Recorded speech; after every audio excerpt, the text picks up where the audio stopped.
Right then. There's our puppies. Oh, there's our puppies. Hi, puppies. Cool puppies. All right. Cool. We are going.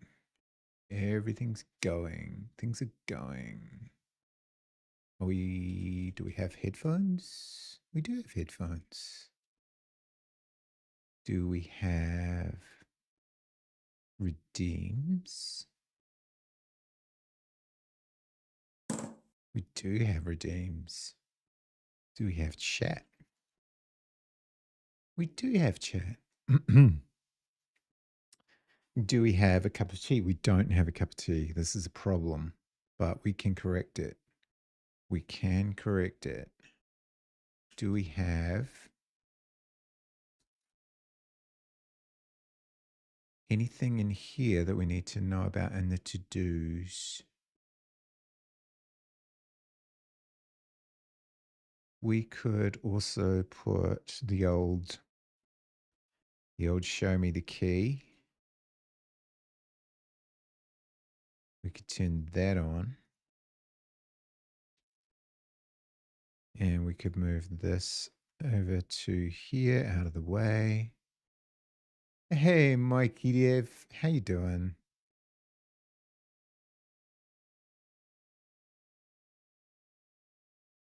And we could do that. And practice our good vimming as opposed to our bad vimming.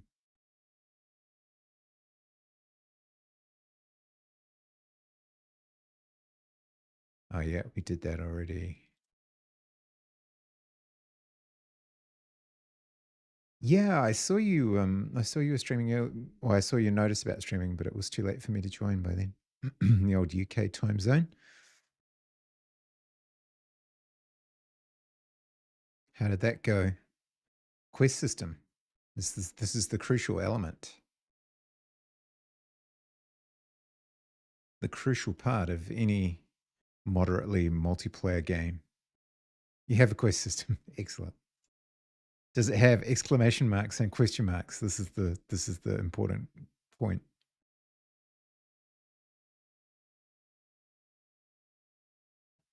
That must be satisfying getting that in place. Better do some discords. Better do some discords.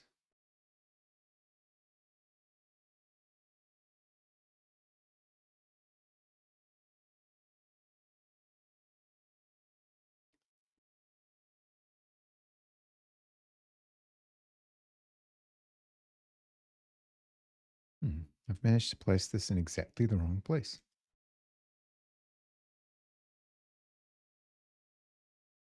What the hell is up with this?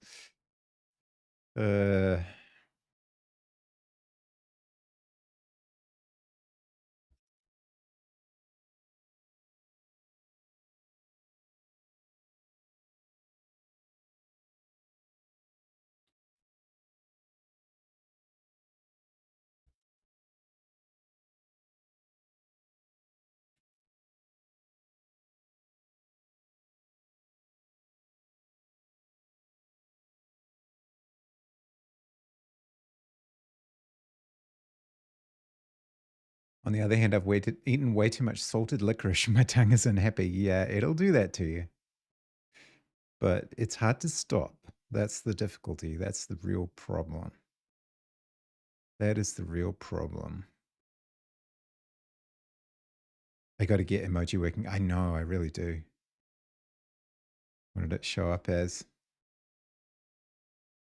Yeah, I think I think they get sent by event sub, and I'm pretty sure they either get sent as URLs or they get sent as base 64 strings. And I can't remember which, but I do need to get that sorted. You're right. Maybe do that tomorrow when it's overlay day. Hey, look, there you are. It says IDs. Ah, right. Yeah, I'm pretty sure there's a thing in the library I use for event sub, so I'll fix that up.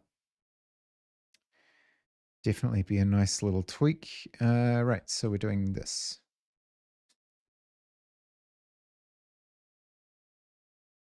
And that goes back here. And we need a little blue sky action.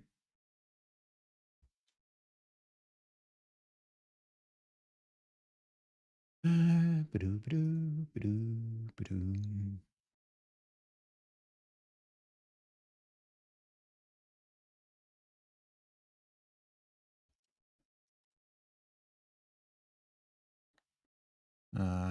Let's try to grok a bit more. What's it called again? Avian. F sharp indeed.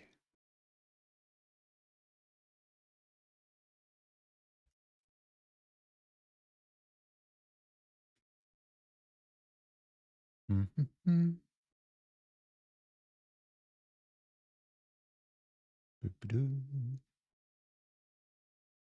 All right.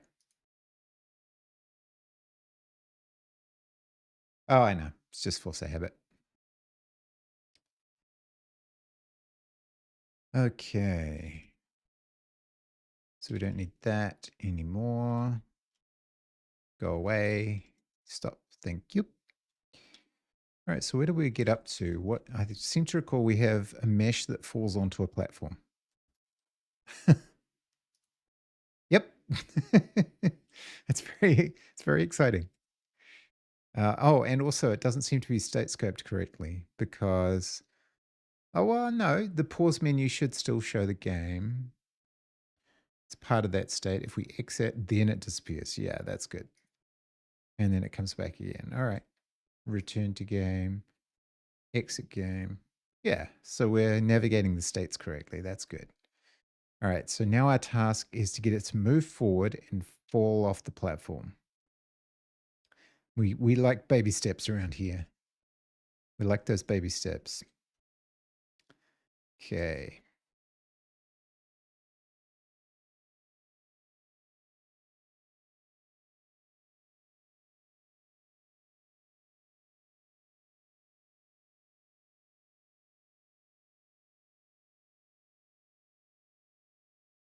Until you went on Twitter during the old, I certainly was, but I never paid attention to Twitter, to be honest.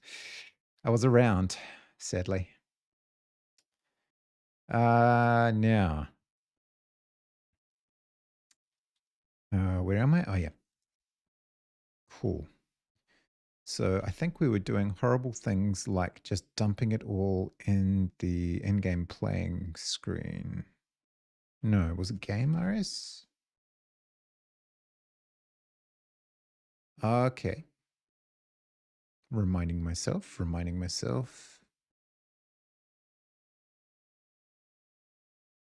Let's look for mesh.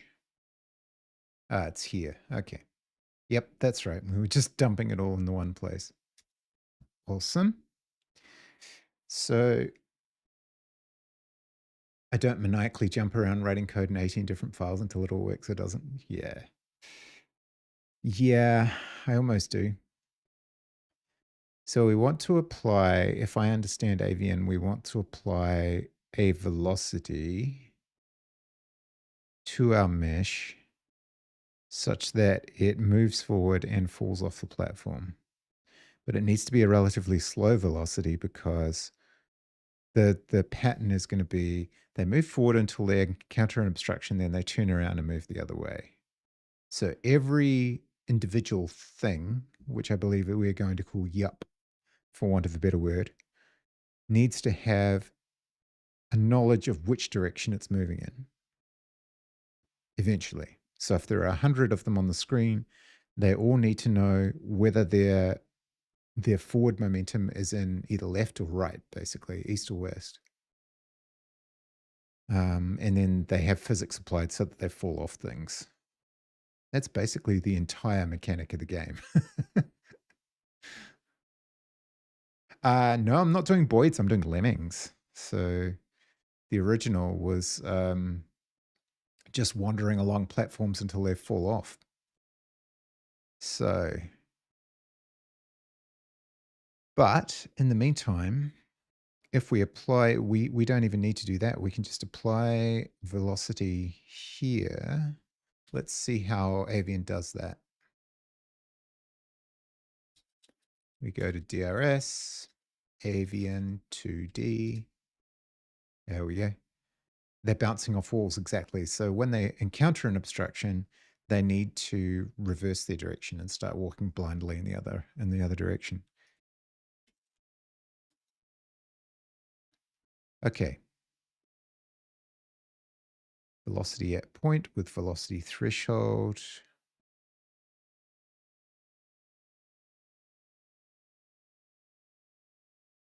Applies gravity and external forces to bodies, updating their velocities. I think what we need here is an example, actually. So we have the platform of the example that we were using was...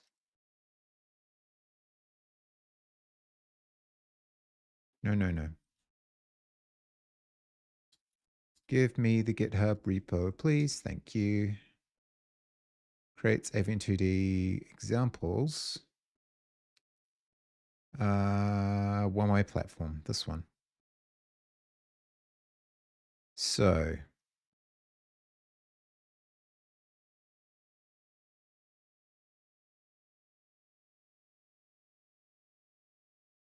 movement. Linear velocity is what we're looking for, I think. Does it spawn with one? Doesn't look like it does.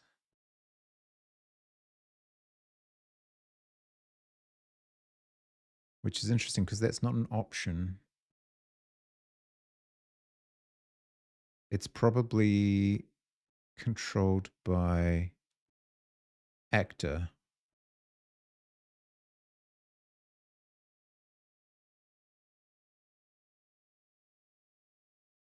And we've got movement speed.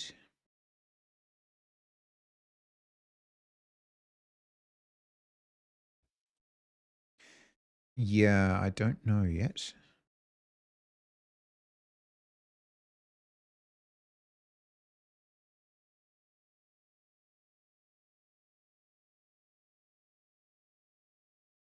With actor, where is it inserted? We've got, it might be required in.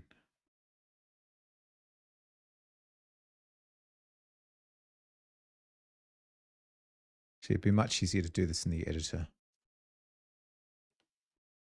So we've got Avian 2D examples, one-way platform. There we go.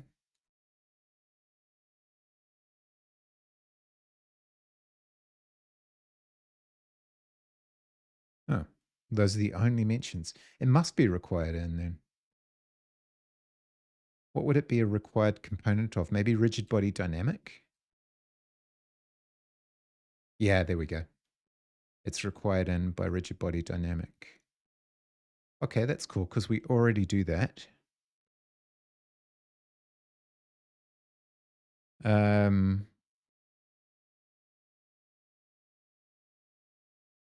Bevy 15. Exactly. We don't need that.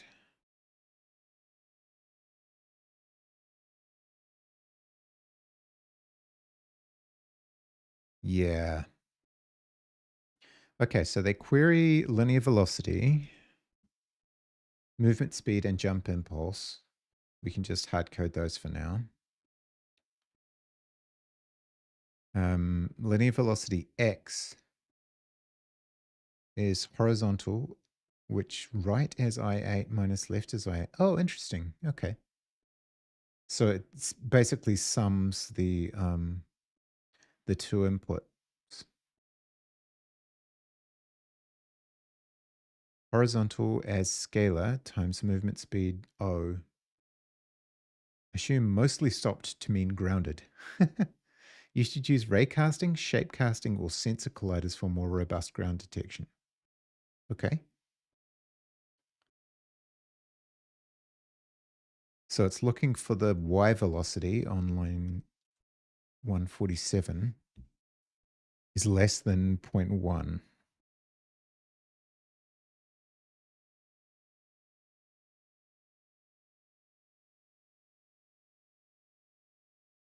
Otherwise, all it's doing is assigning a new value to linear velocity x.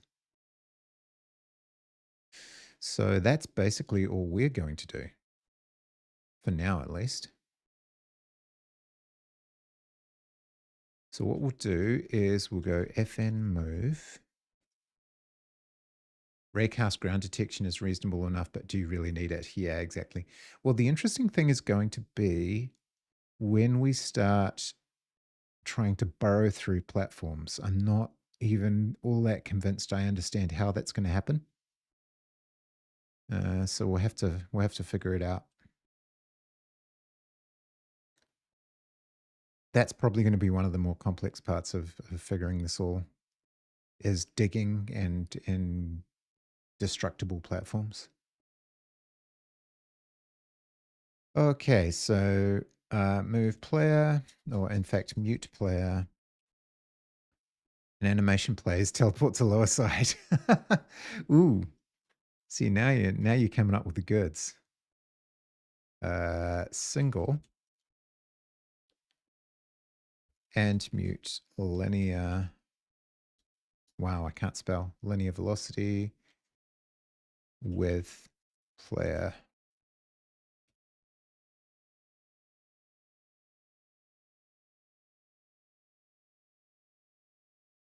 And we'll just go, actually this should be LVX equals, what, just assign it a number just for the hell of it?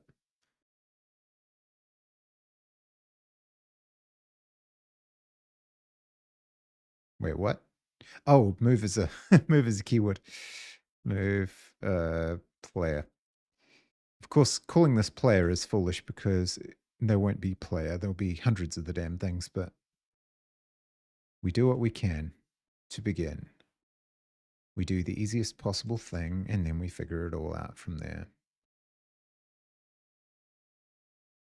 Actor, yeah. Lazy dev hours. Init move player chain.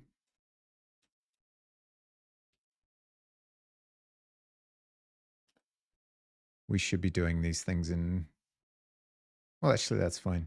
All we're doing is saying, hey, fall off the platform. Okay, so we try and we see if we failed.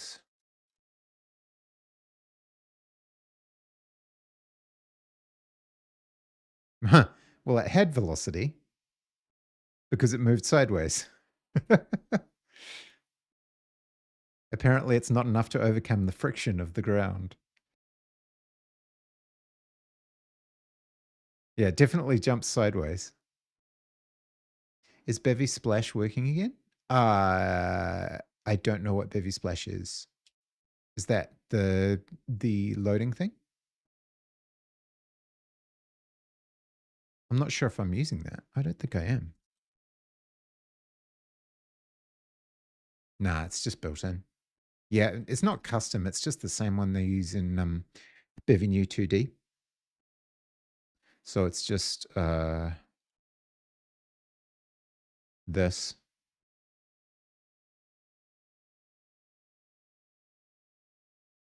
So word for word what they did in the Bevy New 2D template. So I don't know if there's, I haven't looked at Bevy Splash actually. Ooh.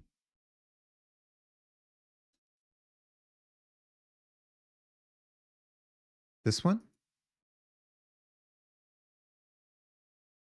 Doesn't look like it's been touched in a while.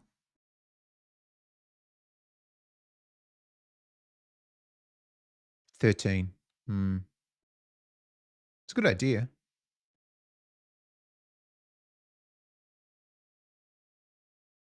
Don't know if I want to hold dependency for it though. Okay, so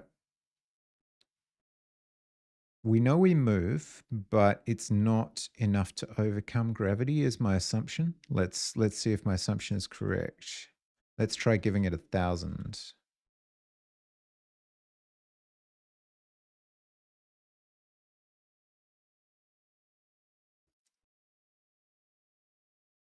Well, it doesn't even hit the ground. Okay, fair enough. That's understandable. I can understand that. I wonder if it falls to the ground, does that cancel out its LV? What happens if we give it enough to just hit the ground? Will it have enough momentum to just bounce off? I'm still learning how all these systems interact with each other.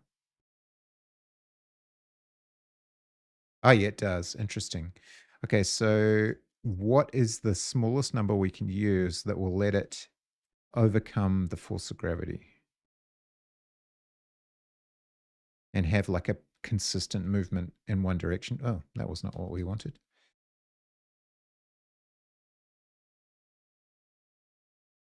Well, 200 is not going to do it. You also want it to fall straight down and then proceed, which is kind of a crucial part to this. But then we'll eventually have something that's running on fixed update anyway, so it doesn't matter. All right, so make that 300.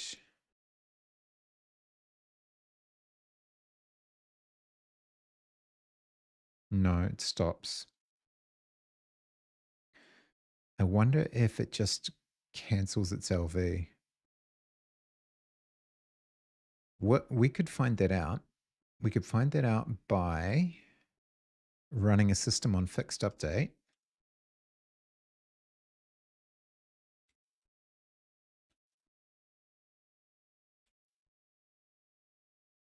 Fixed update. Report LV.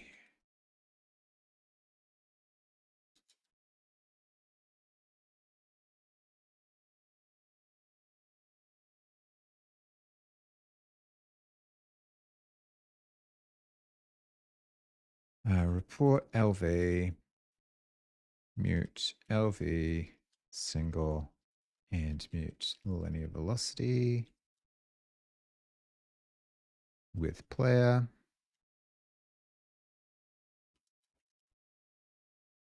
Debug LV. Might need a deref maybe.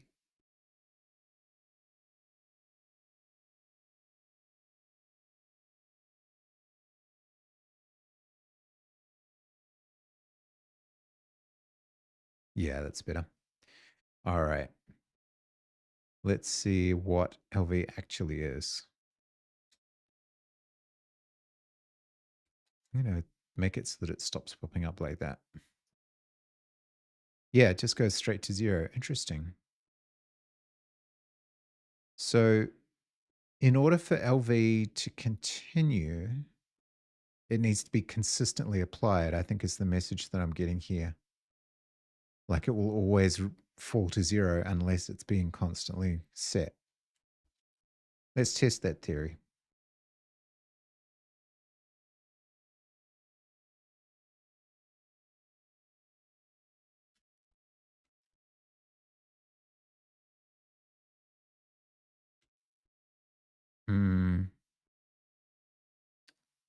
LVX equals 100.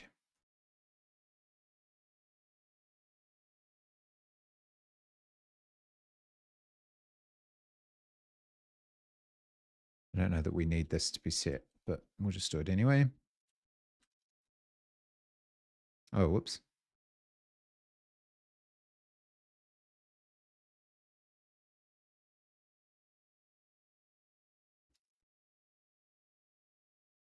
Ah, all right. Understood. Hooray, we achieved our goal. And that's the end of the stream. Okay, so cool. So I now know that I need to always apply LV in one direction or another. every fixed update. Interesting. I did not know that. I think there is a setting where the ground provides less resistance, like the amount of friction, but I don't know what that is. Let's do a quick check on that.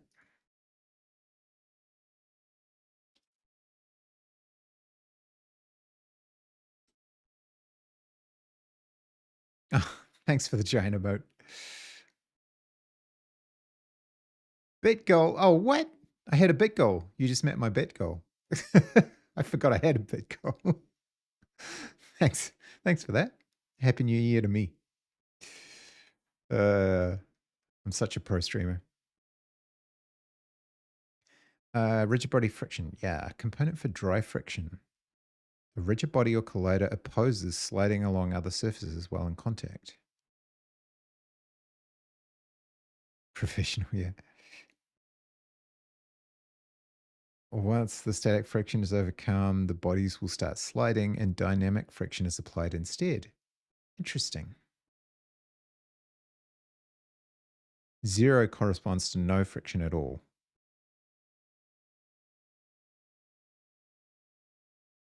So that's interesting. Let's experiment.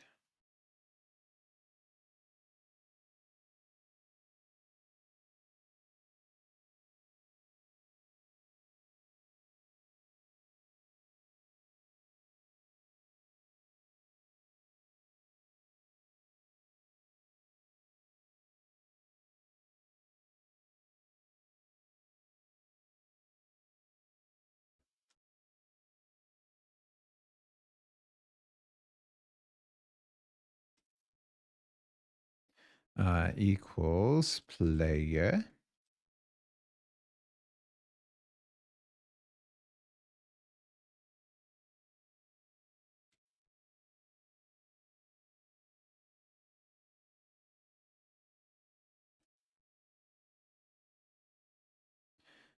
Yeah, that wasn't what I wanted, right? Can I do this?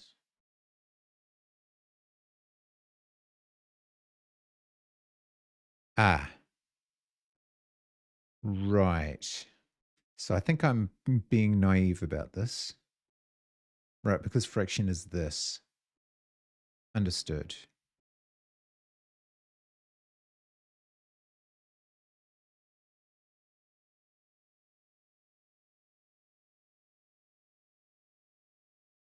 Maybe friction U 0 or something like that. Friction is such a weird word when you see it typed out.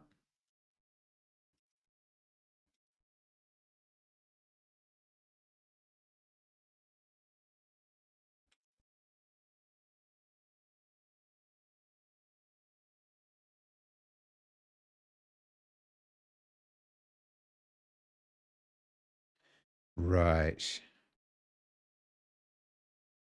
Interesting.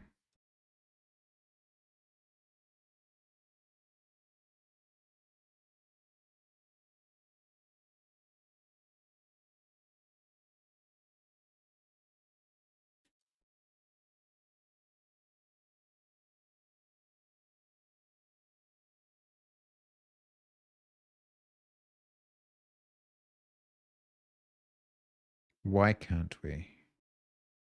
These types don't implement the copy trait. I see.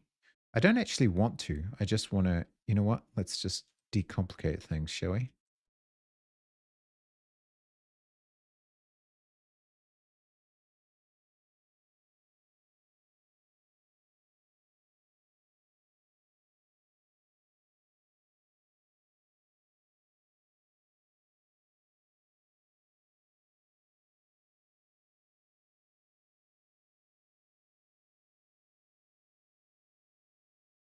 Azref, you think? Yeah, I'm sure you're right.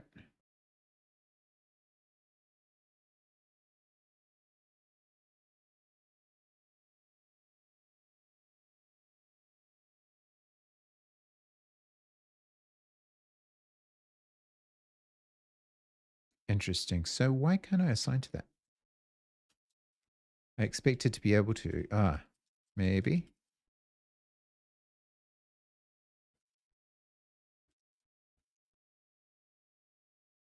Nope. How could I dereference to something I'm creating? That makes no sense. I'm confused. Huh.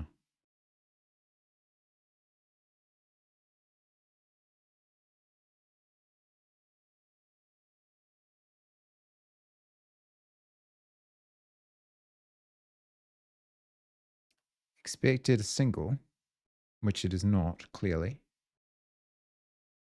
I definitely have to dereference there.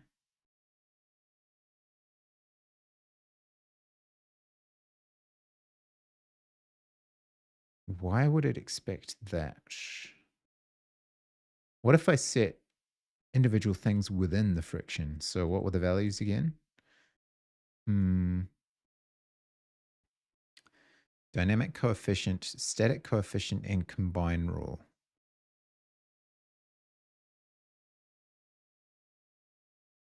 So maybe static coefficient 0.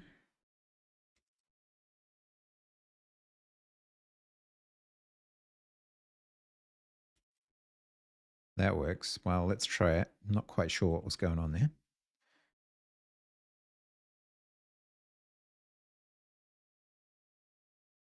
Definitely doesn't change anything.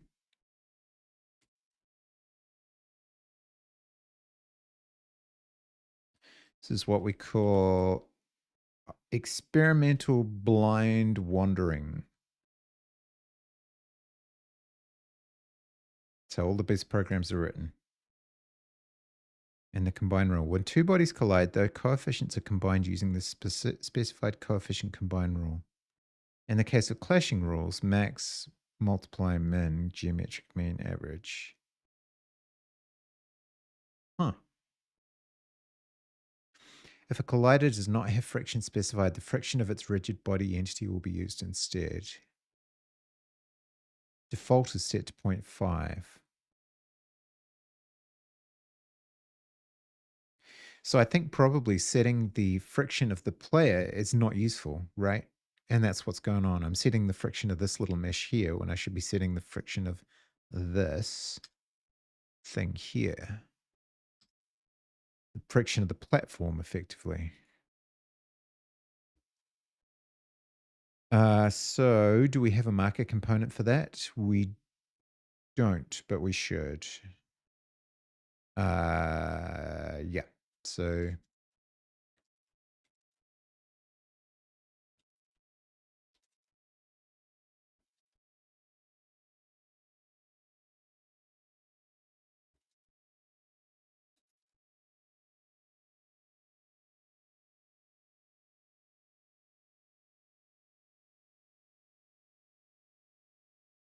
and instead of this, stupid name, but never mind.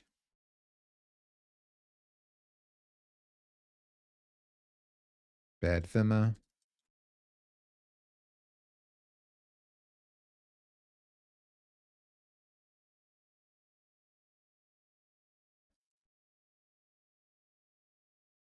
Still doesn't do anything. Interesting. Oh well. It was interesting, and we might be able to play with it later, like providing icy surfaces for them to slide along. But in the meantime, I think it's enough that we understand that linear velocity you always need to set basically all the time to overcome what I presume is friction being applied. Let's just check.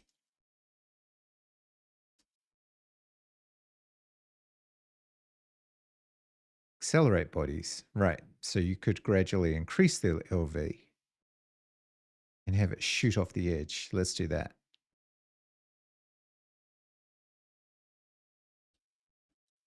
Let's apply move player on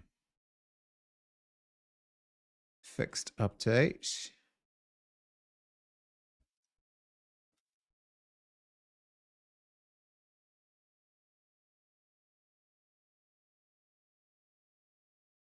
And we'll go LVX plus equals 10.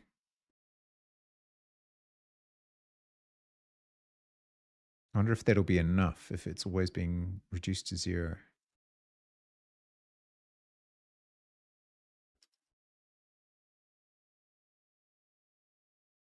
Yep, that was gradually getting faster. What if we make it plus equals 100?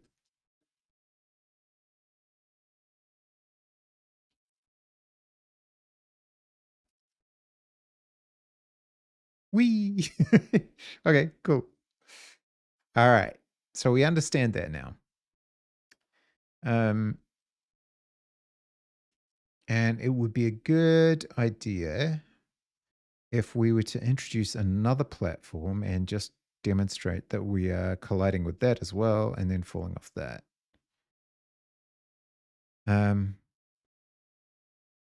So let's go, let's take this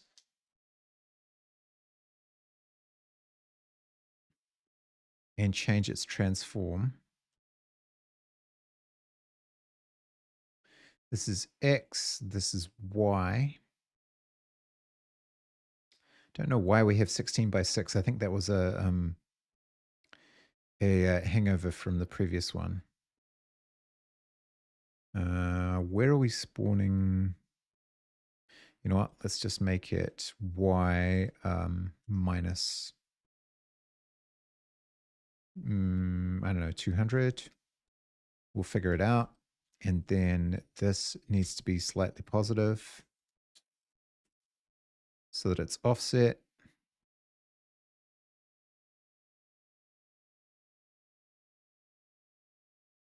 Okay. Fall, hit the platform and keep going. All right, excellent. We understand very basic falling.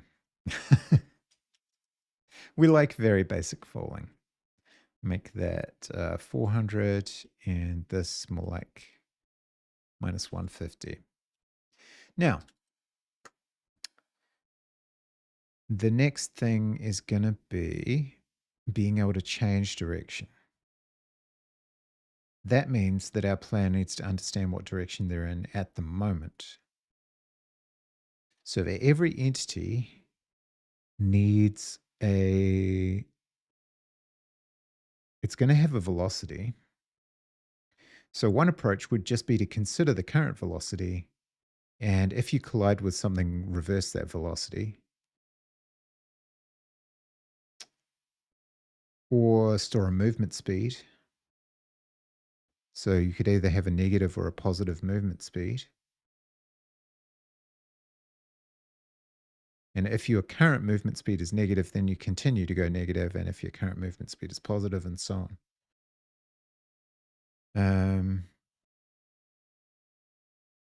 I don't see why that wouldn't work. So let's try it. Let's try.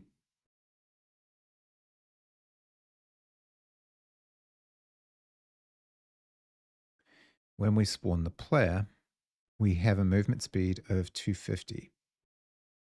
Let's make that 100.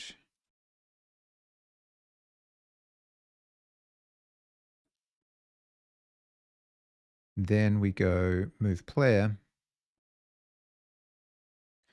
LVX equals movement speed O.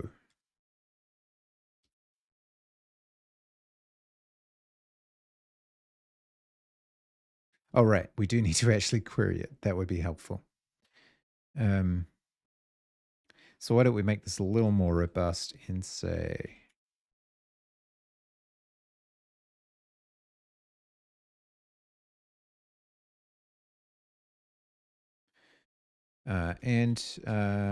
movement speed for mute LV speed N and yup. And mute yup, in fact.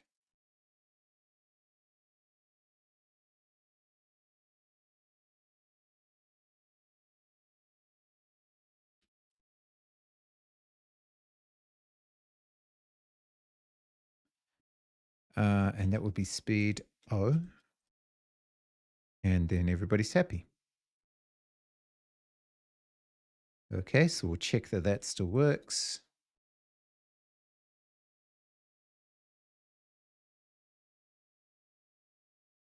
And it does. Okay. Now, an obstruction. An obstruction of some sort.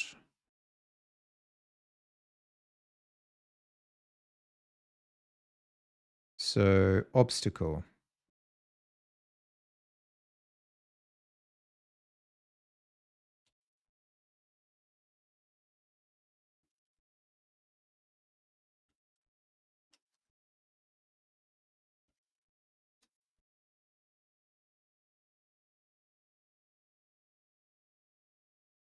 We'll just reuse the mesh from the platform, or the sprite, in fact, from the platform. Collider. Rectangle. Not sure how big this is going to be.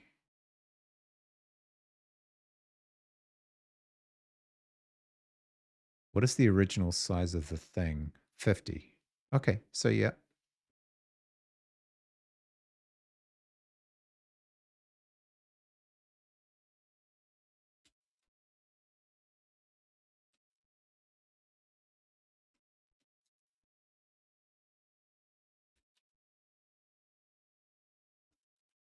Screen in-game.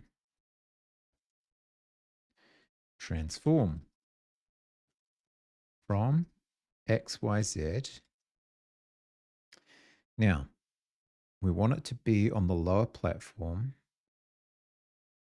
That means it starts at, well, XYS isn't going to work. It starts at, say, 500 minus 130 or 120 or something like that. And we won't scale it, at least not yet. Let's just see what happens.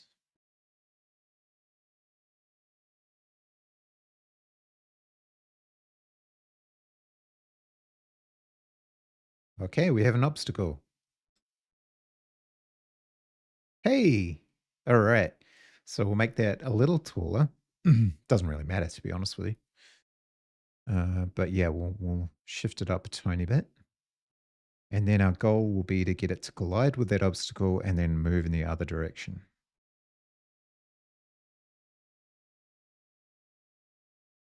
So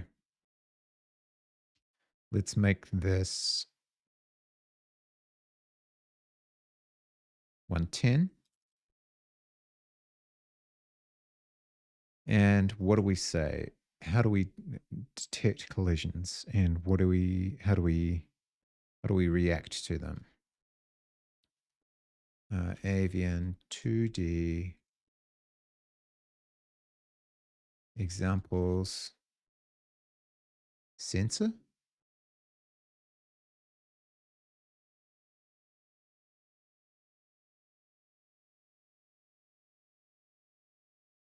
No, that doesn't look right.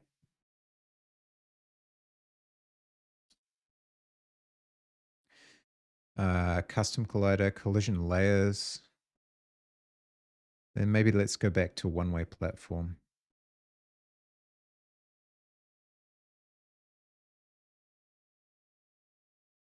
Filtering collisions with systems. Yeah, that seems sensible.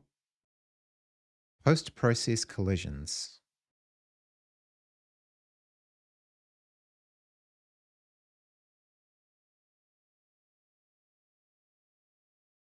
Anytime an entity begins passing through, wait a minute. Allows entities to pass through. Passing through is achieved by removing collisions between the one-way platform and the other entity if the entity should pass through.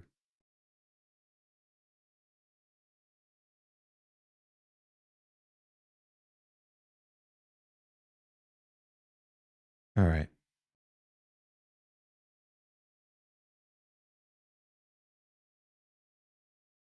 So essentially what we're doing with this system is getting collisions. Yeah, resmute collisions.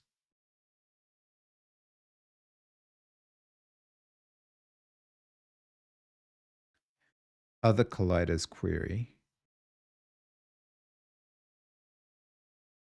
This assumes that collisions contain empty entries for entities that were once colliding but no longer are.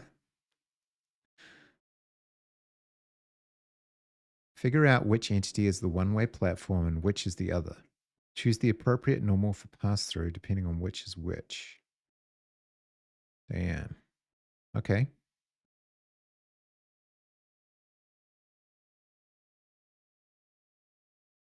So we get the platforms. Then we get the other colliders with collider without one-way platform. Ah, interesting.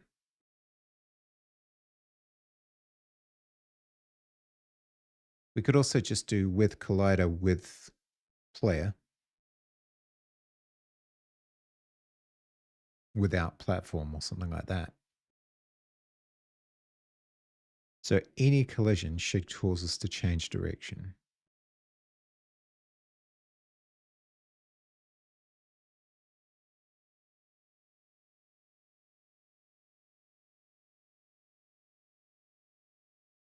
I think. What's our team doing right now? Alex the Dev is on. We got Irish John. We got Nova Liminal.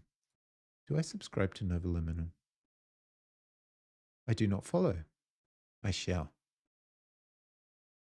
Blendering more assets for use in the game jam. What? Learning Goto. Cool.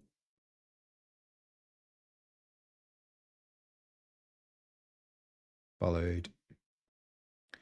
All right. Now, so I get all of the collisions are available to me in this.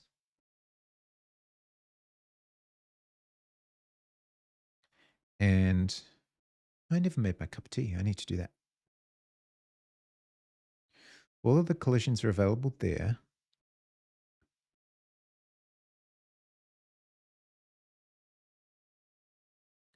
Collisions retain. What does that do?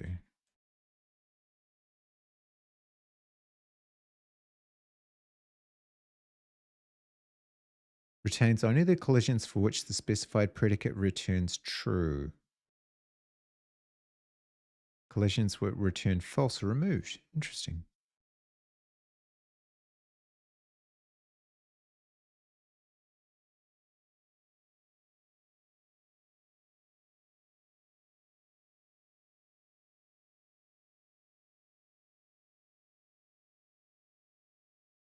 This is quite complicated. Let mute one-way platform other entity relevant normal equals.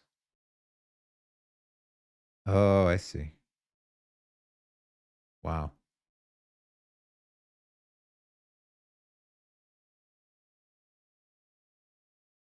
Okay. So it's filtering out collisions. We don't need to do that. All we need to know is that a collision has occurred.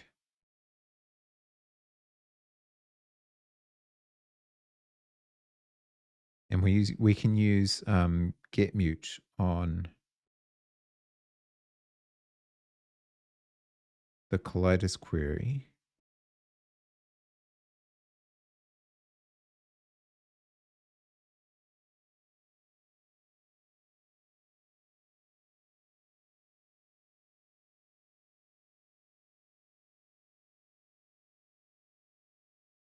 And what is context in this scenario?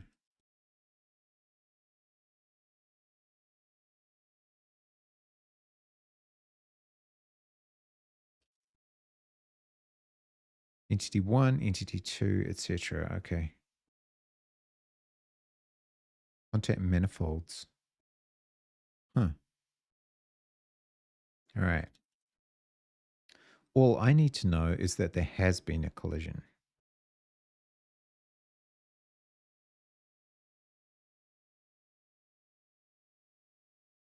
And then I need to reverse direction. I only want to do that once. I don't want to have it reapply by mistake.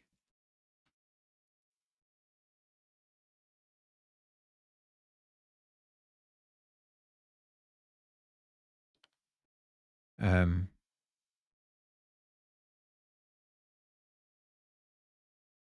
So I presume I'm going to need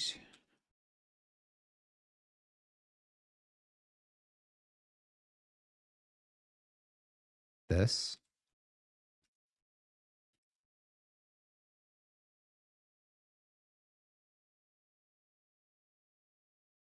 And then I need to be able to find the collision for my player entity. I presume that also means I need the entity.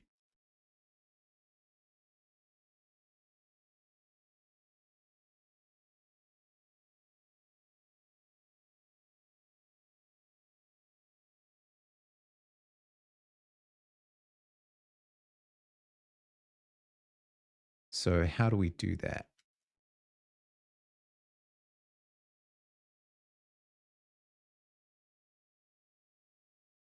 Querying collisions.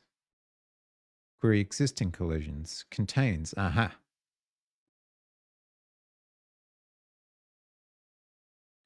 Returns true if the given entities have been in contact during this frame.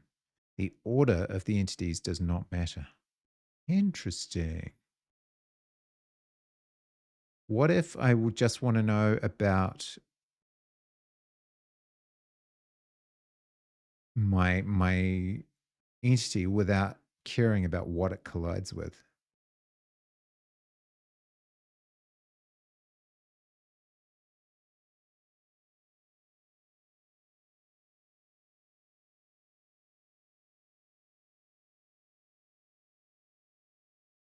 Hmm. Get is some, really? So in this case, get returns a reference to the context stored if they are colliding. Yeah, but I need both contacts, right? Whereas I don't necessarily want to care about what it's colliding with. Yeah, it returns an option, but you have to pass it to entities, don't you?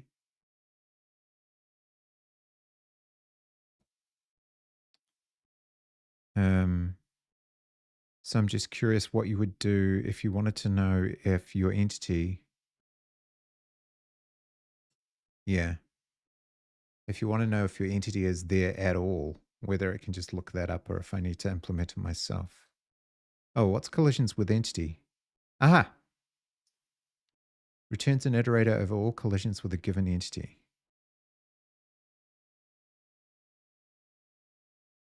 Um, that sounds like kind of what I'm looking for. Just check that it's not empty. Yeah. I think this is probably what we want. So if I just want to see if it reports at all. So if collisions with entity, E, or is it reference E? It is E. Is empty. No, empty.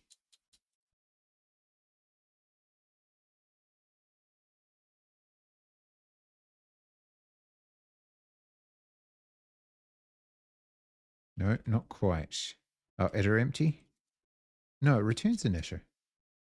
What am I doing wrong here? No method named empty found for opaque type because it's an iterator of a current scope. Do I have to do len equals 0?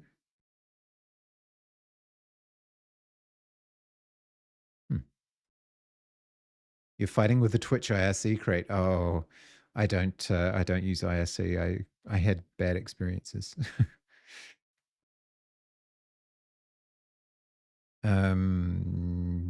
Why don't I have empty?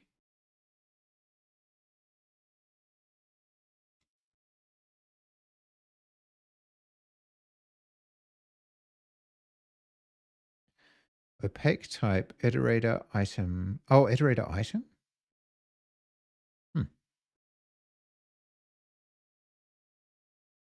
Um, no, I'm using event sub instead of IRC.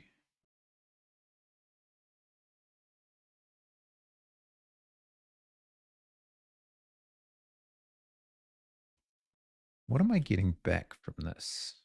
Where are you going? I get iterator item equals contacts. Why can I not test for emptiness?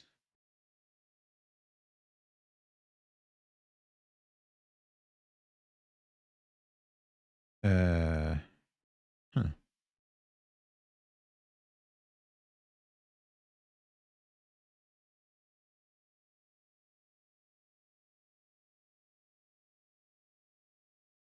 Yeah, you're right. There's no empty.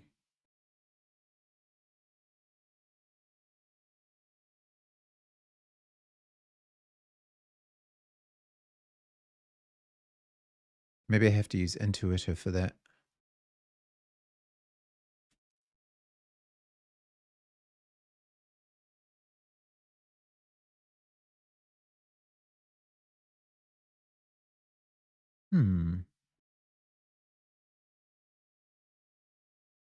Count, I guess.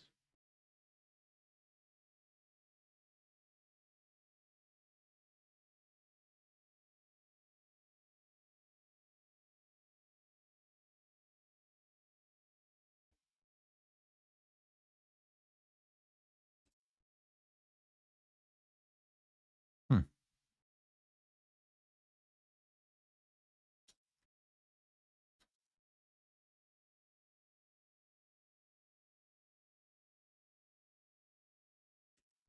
Let's try that and see what happens.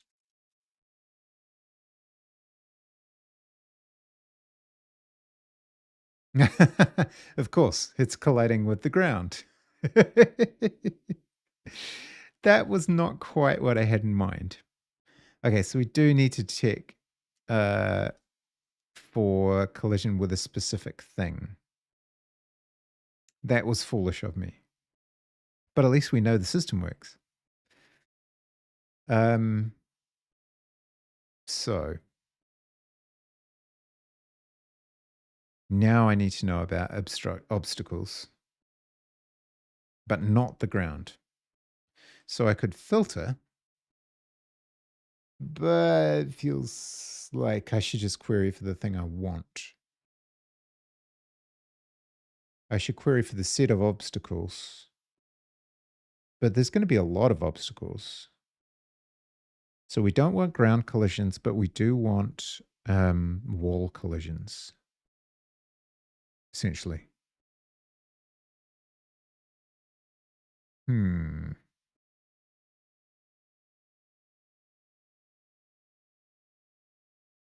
at some point, if you have a slope up, you're going to want them to be able to go up and then no further and then turn around and go back the other way. So there's little subtleties like that, but baby steps. Baby steps. All right, let's give our obstacle a marker component.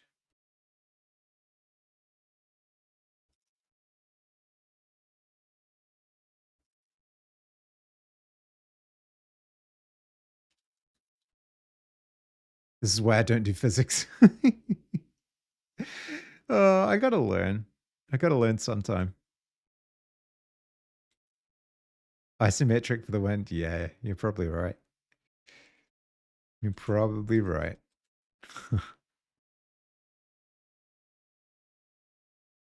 I'm just stubborn. Okay, so mute yops, mute obstacles. Actually, not mute. Query entity with. Ooh, there's the rain. It's supposed to thunderstorm today.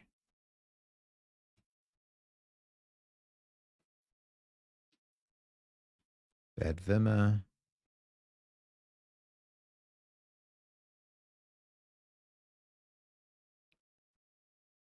Okay.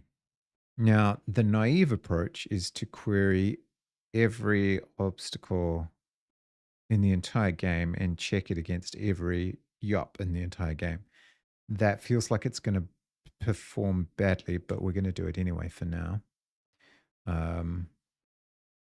There must be a way to do like a set combine of those two things. And that feels like the kind of interview question that I would fail at a job. Less than 200? Yeah, probably. I have no idea, to be honest with you. Is there. Oh, yep, someone's delivering something. Fair enough. Is there a thing, collisions with entity, filtering and removing collisions, adding new collisions, internally they're stored in an index map from both the current frame and the previous frame. Yeah, okay. Multi-threading, yeah.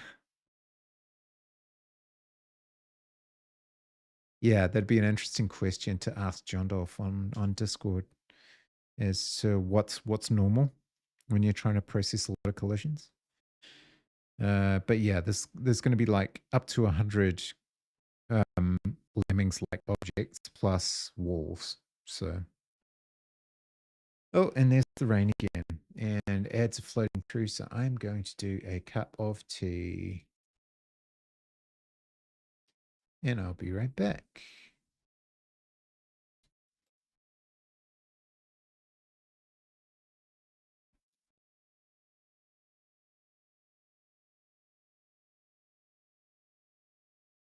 Oh, cheaty. Is it raining outside, Birdie? Good boy.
Right then.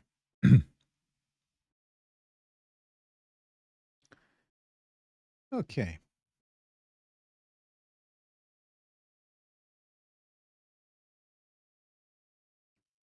Cup of tea enabled. Rain has stopped for now.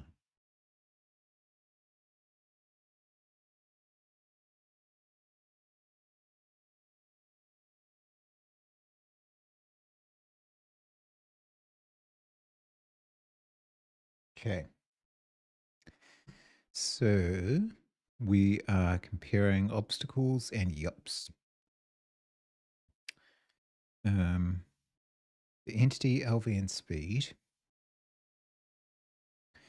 Now, speed is going to have to be mutable as well, I think. Let's leave it for now. So we're going to combine each yup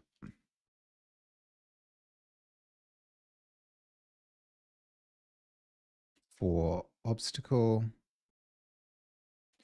in obstacles.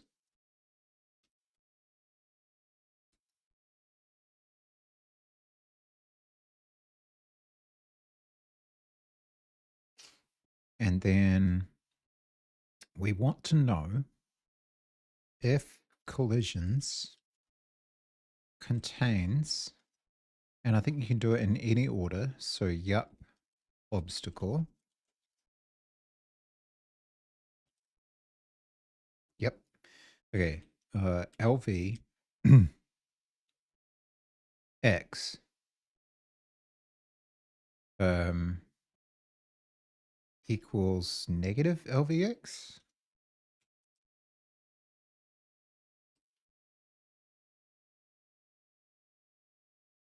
Um, although actually you'd probably want to make it negative movement speed O.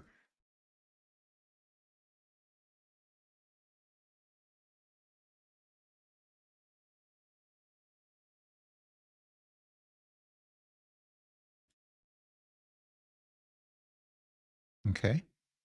Otherwise, continue going in the same direction.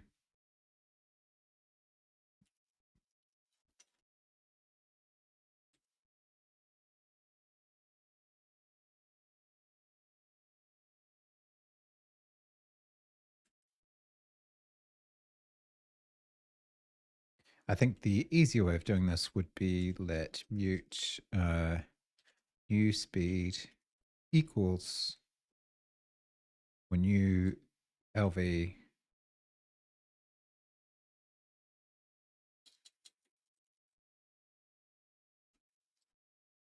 speed O.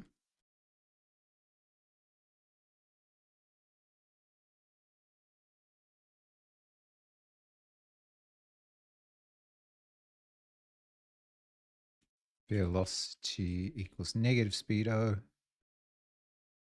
or just negative velocity.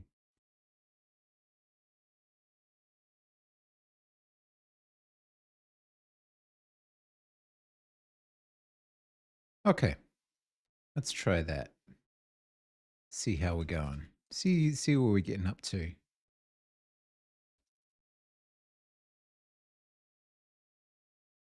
Okay, we're going along. We're going along. Nope. Interestingly, though, it's kind of shaking back and forth. So I'm wondering if we are actually changing direction, but we're just doing it so fast. I think we need to also output so that we can see what's going on. Um,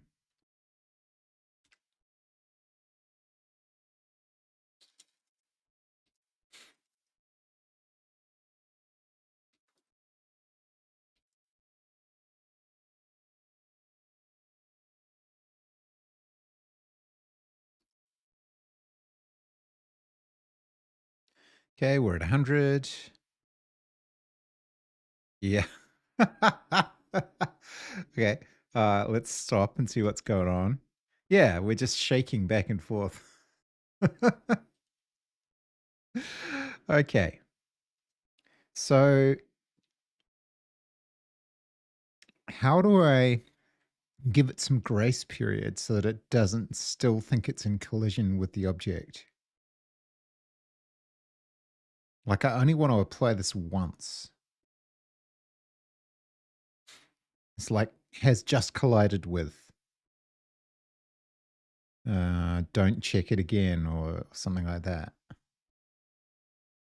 How many times does it collide? I think what we'll do is we will stop it from doing it more than once. And velocity is greater than 0. And then we'll record how many times it collided.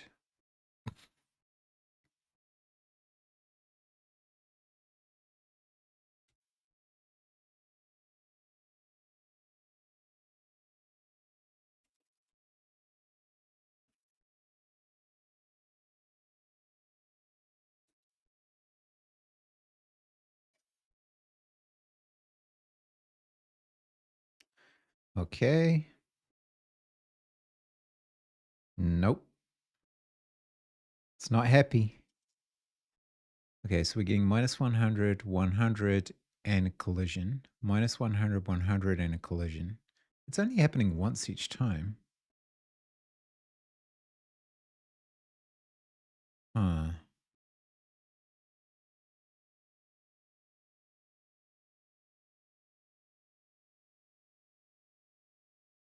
What am I getting wrong here?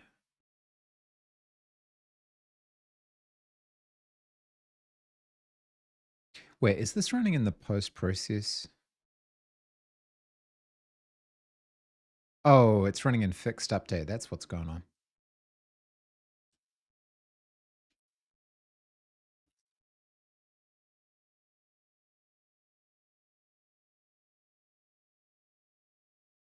Actually, we shouldn't even. Yeah, this should be a separate thing.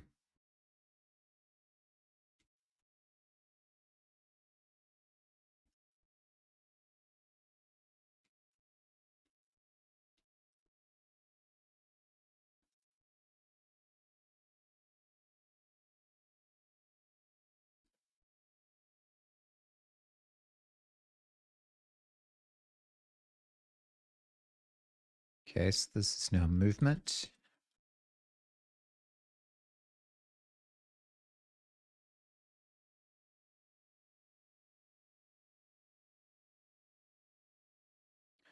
So I think we are going to end up modifying movement speed.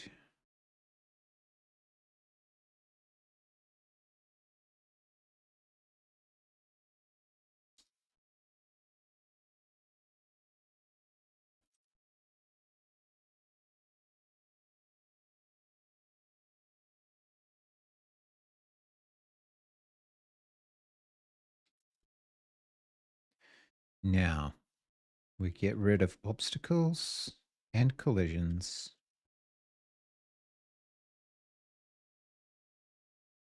And that's all we need.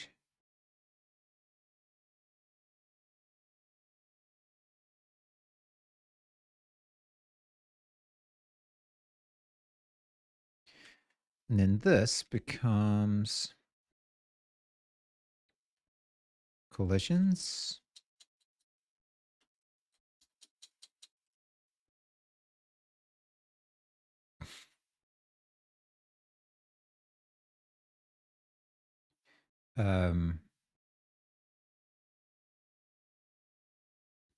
Res collisions. Yups. Is a query and entity and mute linear velocity. Actually, no, we're just going to change movement speed.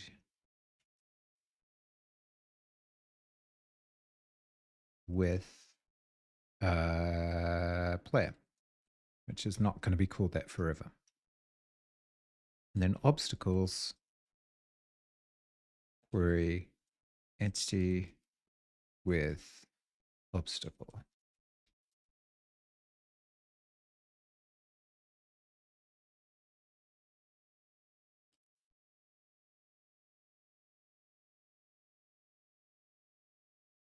Okay.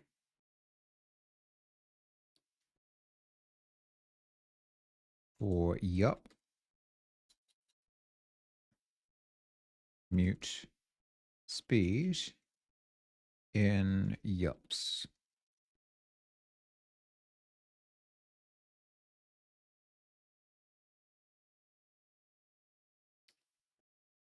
For obstacle and obstacles, velocity is speed 0. If collisions contains yup obstacle,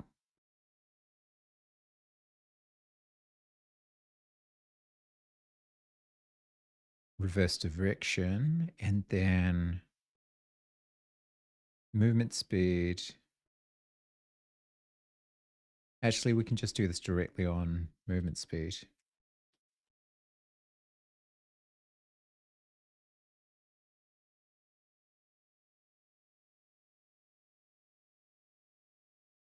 Movement speed O equals, well, speed equals movement speed negative speed O, I guess.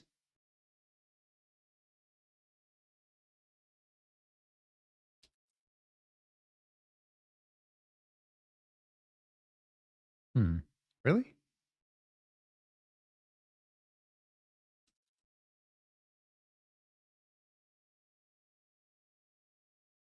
Oh, I see.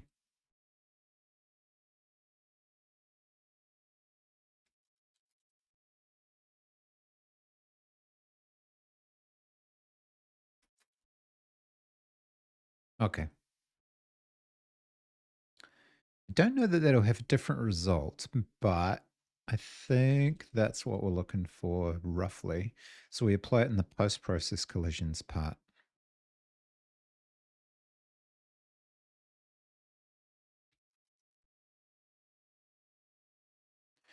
And we're moving, and we're moving.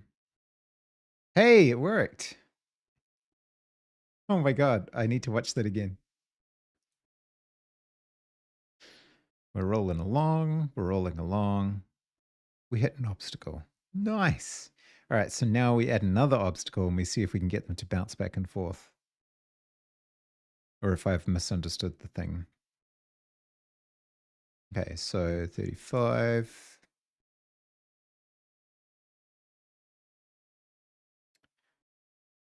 We add another obstacle and its transform will be, where does that start? 400?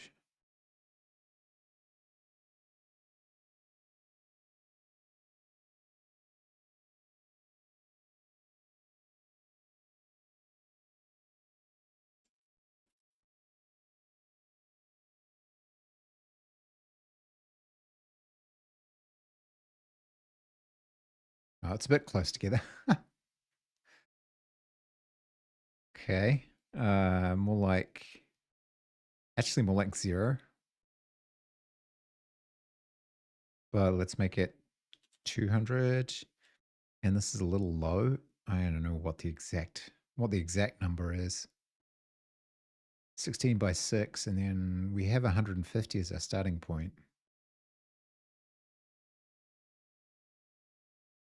I don't know.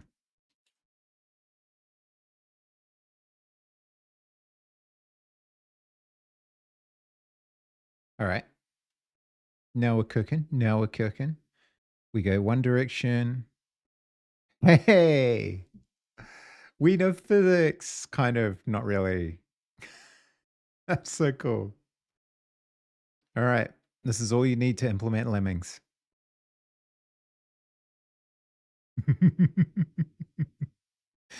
I take such a ridiculous pleasure in seeing that working. Thank you, John Dole, for writing Avian. Okay, cool. So now can we make it happen with more than one player?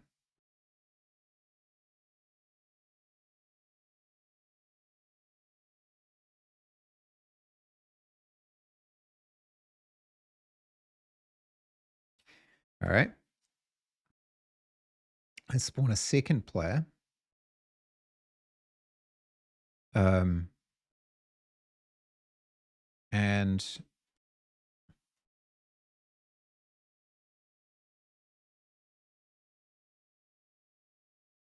start it slightly higher so that there's a separation.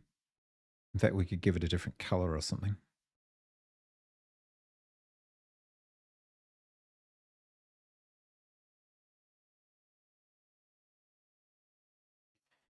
And we'll give it a initial starting transform of slightly higher.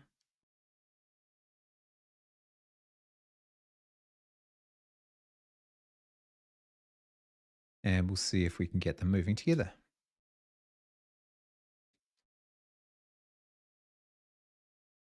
No, that's not what we wanted. Oh, that's awesome. Ah, they're perfectly okay. So they should never collide with each other, and that's an interesting point. We actually do need that collision filtering system that we had before. They should never be allowed to collide with each other. They just walk through each other. Interesting. It hadn't even occurred to me that they would collide with each other. So we need to implement that. We're very rapidly growing out of this one file that we're in. But never mind. So this becomes a more sort of general collision handler.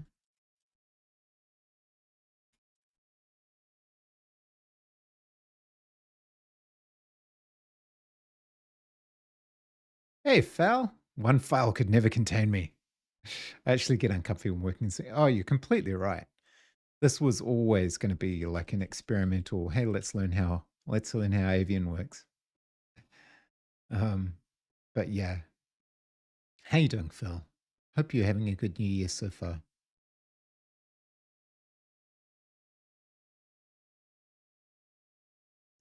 So, what we need to do is skip any collision between players. Or actually, we need to filter all of the collisions between players. Uh-oh. Mr. Halsey. Mr. Halsey's rating me. Oh, no. Shout out, Mr. Halsey. Hey.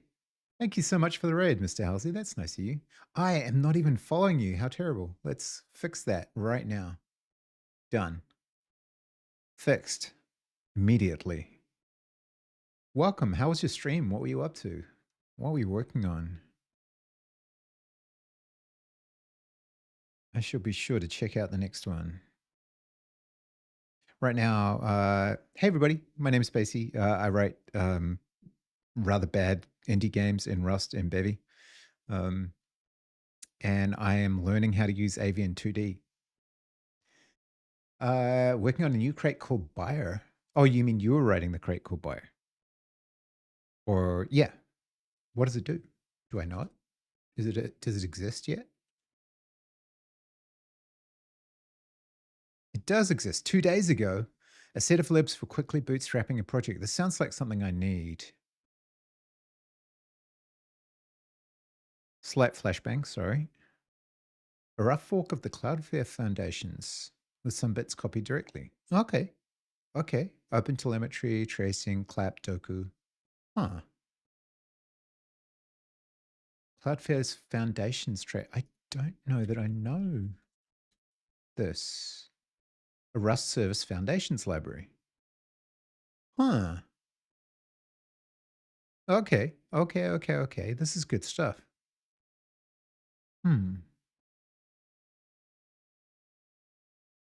Opinionated, so are you. Well, fair enough. I mean, why? Everybody's got opinions. Damn. You're allowed your opinions. Okay, so we need to filter all of the collisions between the player objects so that they don't collide with each other, because we're basically rewriting lemmings. And if we see any lemmings video, we're not rewriting lemmings. We're writing a lemmings-inspired game. And if we watch any lemmings video, we know that lemmings do not collide with each other. Oh, that's a little loud. So they hit things and they can collide. Like they're colliding with the sides of the thing, but they're not colliding with each other. So we need to make that a thing. Hey, thank you so much for the raid. I appreciate it. I hope you have a good rest and Happy New Year. Okay, so they're not colliding with each other. They're walking basically in a big mush. And then as they collide with the walls, they turn around. Okay, so that's the behavior we want. The synth, I know, right? The glorious, glorious synth. I'm not sure if that was the Amiga version or not. That was the version I played. So to begin with, we need collisions to be mutable now.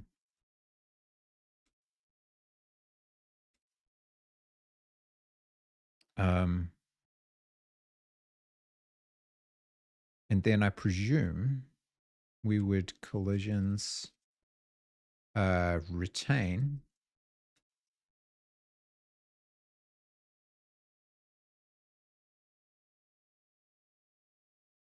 like so, and then we return true for anything that is not a collision between players. So then I guess we have to go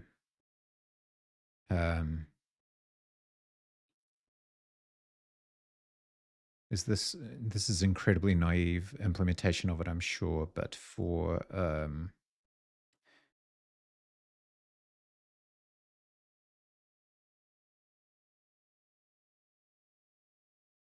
so we ignore speed and yups. So would we hang on? Do we then need to loop twice through it? That seems incredibly inefficient.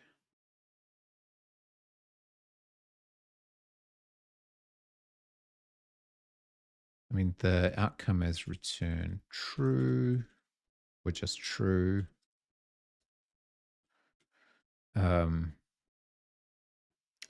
If collisions contains, yeah, so we're going to have to loop twice throughout this. Ugh. This doesn't sound like a good time. There must be something in editors that would do this for me.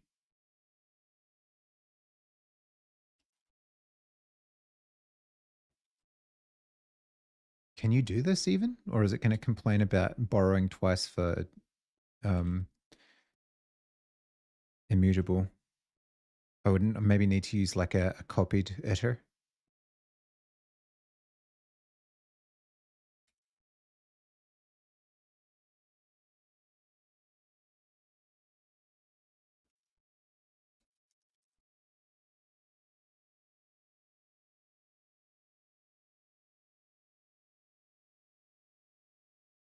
This is horribly inefficient.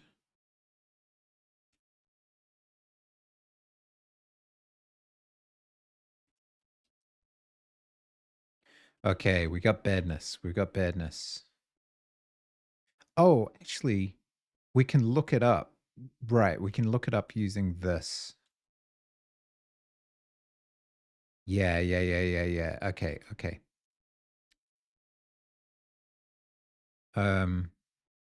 So what we're saying is we want both of them to be either one has to be a yup or nothing, essentially. So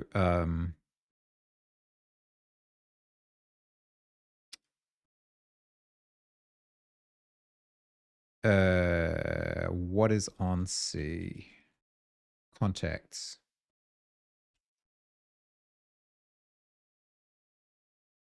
We want entity 1 and entity 2. Okay. If yops get C entity 1 is sum is okay, or is sum? Result is okay. And oh, thanks for the follow, Reman264. Appreciate that. And yops get C entity 2 is okay. So at that point, we know that they're both player objects and we don't want to retain that collision. Return false. Otherwise, retain all others.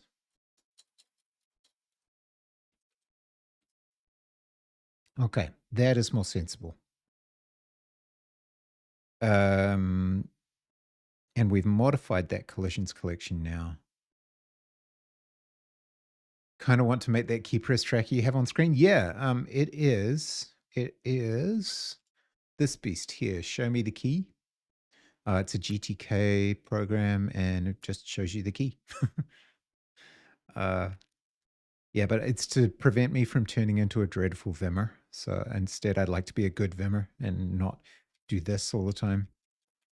J, J, J, J, J, J, J, J, J. That's a bad thing. We shouldn't be doing that. Okay, so we've removed all the collisions between, in theory, we've removed all the collisions between players. Let's see if I'm right. No J's. Definitely no J's. Okay, let's see if I'm right. Hey, they're not colliding. They're flashing, but they're not colliding. Okay, cool. All right, so now we need to separate them slightly more so that they don't appear in the same. Each one is trying to be the one in front. That's right. They're elbowing each other. Let's try this. Say 500. See if we can get some separation. Yeah, they are trying to be, there's the Z ordering problems, which is definitely going to be an issue, but yeah.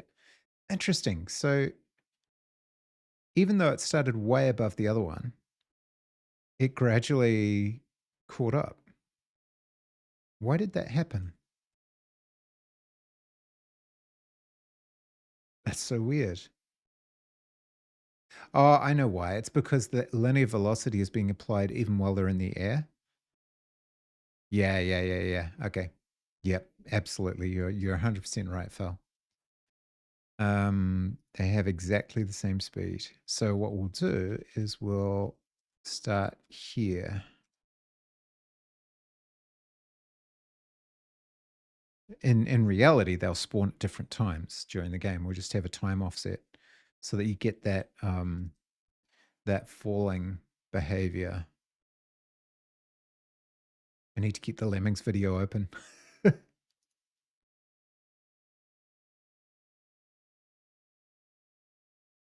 what we're looking for is this. Yeah, timed spawns. And then this control down the bottom, I think, speeds that up.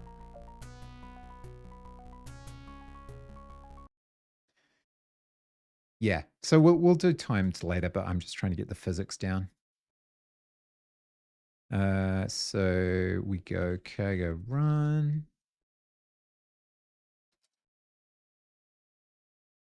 Yeah, that's better. Okay, so we should see them pass each other now. Nice, okay.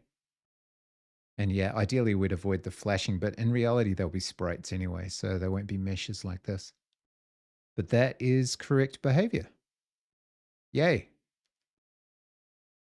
Okay, so we can move them, we can change their direction, and we can have them fall onto a different level. Ah, it's good. I'm happy. We love correct, but well, semi-correct behavior. Okay, so we can get rid of the debug. 6, we can get rid of that. And then this is about, we could put that in a separate system, but I don't suppose it matters. Remove all collisions between EOPs. Let's see, who else do we need to shout out today? Justin 6. Am I following Justin 6? I wasn't following Nova Liminal.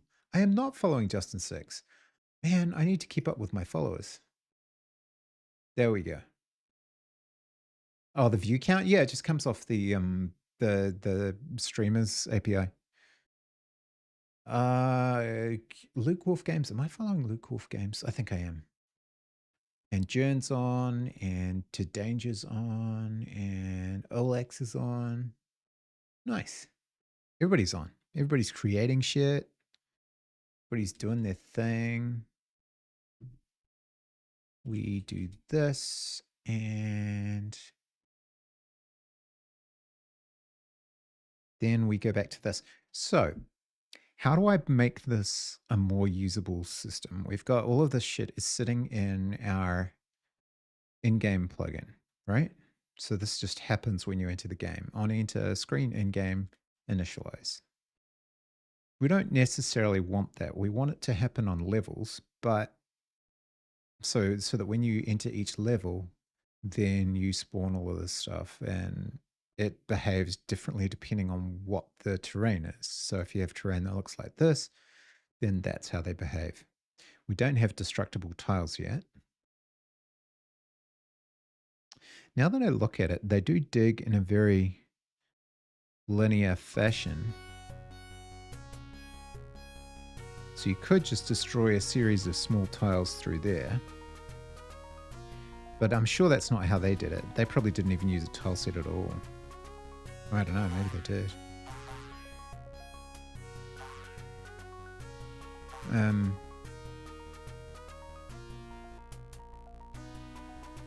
It'd be interesting to look at the source, actually. I think there's a few copies of it floating around the place.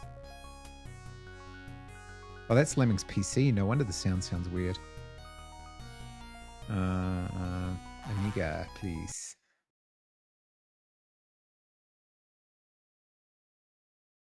So when we look at the other destructible parts of the tile set,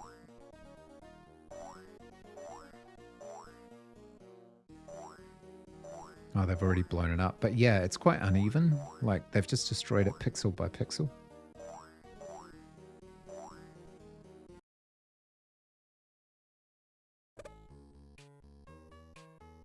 And when they blow up, they have a explosion radius.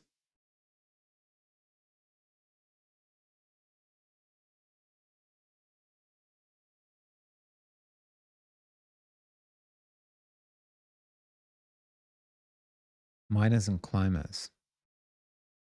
The worm's terrain destruction. Hey, Fuzzy, how you doing?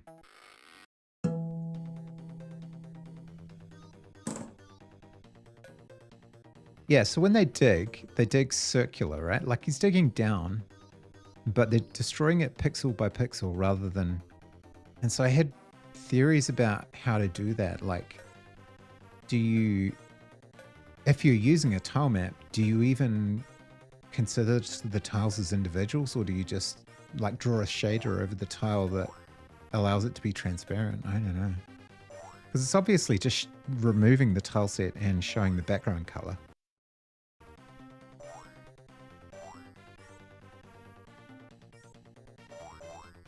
Hitbox and destroy sections inside it, yeah.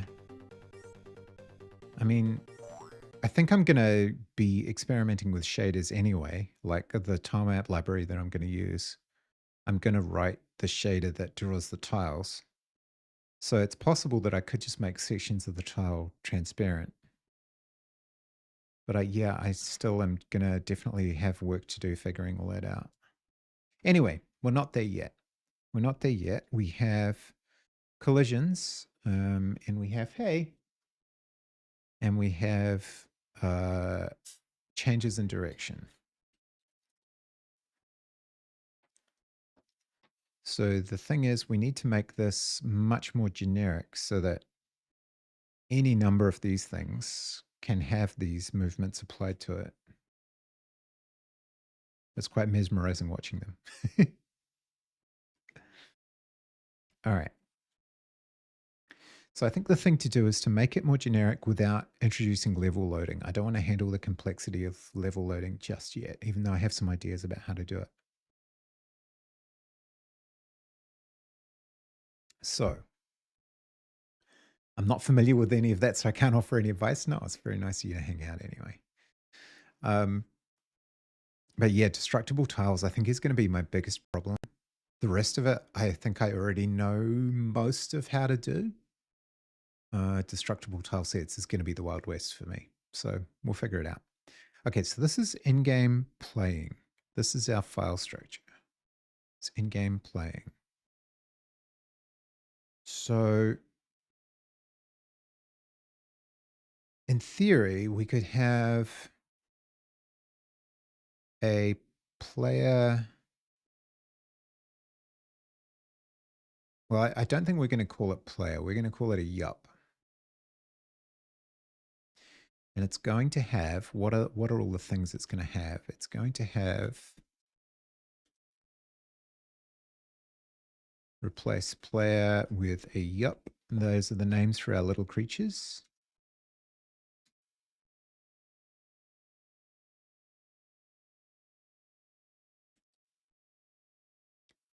And it's going to have all of the following. It's going to have movement. It's going to have the ability to collide with objects, but pass freely through others of its own kind.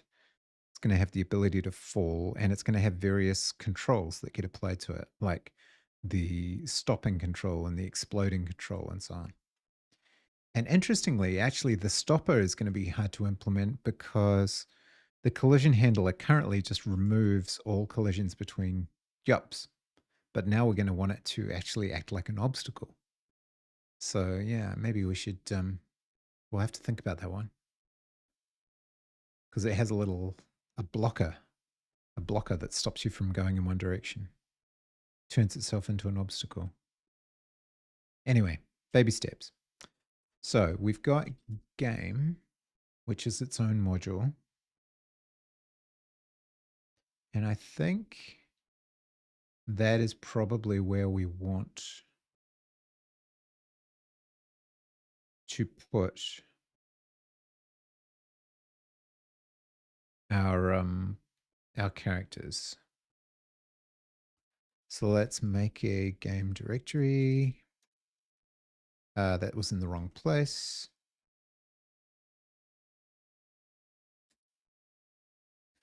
And in game, yup rs. I always wanted to have a file named yup rs. Use Bevy, prelude, star, pub, fn, plugin, app, mute app.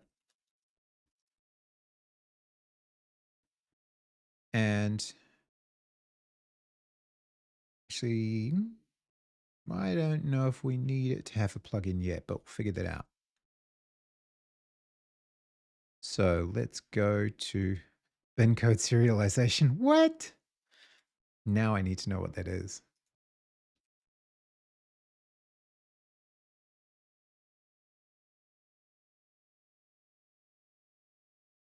What?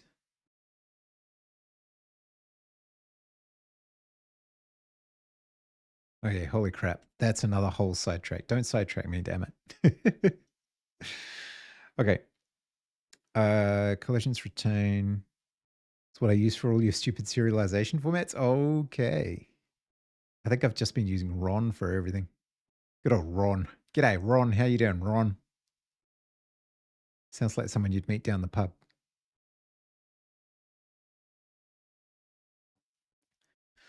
Okay. So I think that we could put all this collision handling stuff in physics, but this is about yups. So I think they should go in the yups. Let's work with that theory.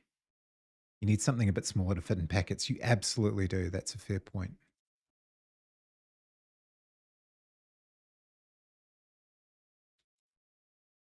So we'll put the collision handler in here, app, add systems, post, process, collisions. And that comes out of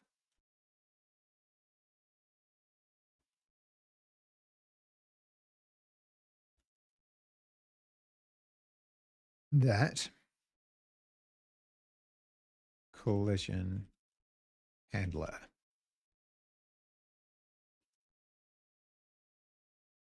What is your deal? Oh, yeah, fair enough. So in game, mod yup. No? Bad? Bad no? Game yup. RS.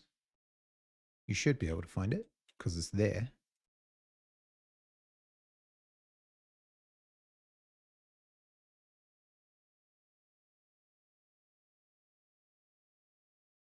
Maybe it's not there. Where the hell did I put it? What? Am I losing my marbles? It's very, very likely that I am losing my marbles.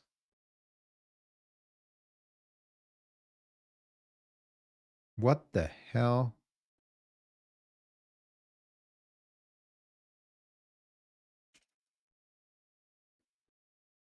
Okay, I have no idea where that file got created.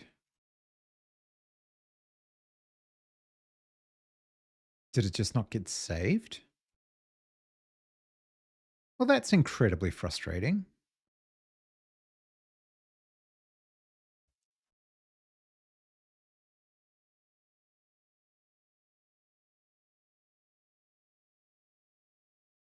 Working directory does not belong to a Git repository. Like hell it doesn't.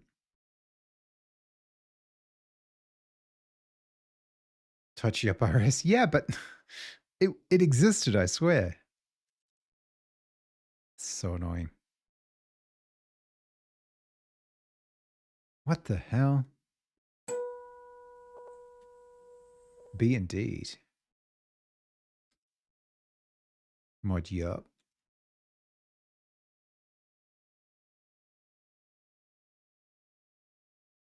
So weird.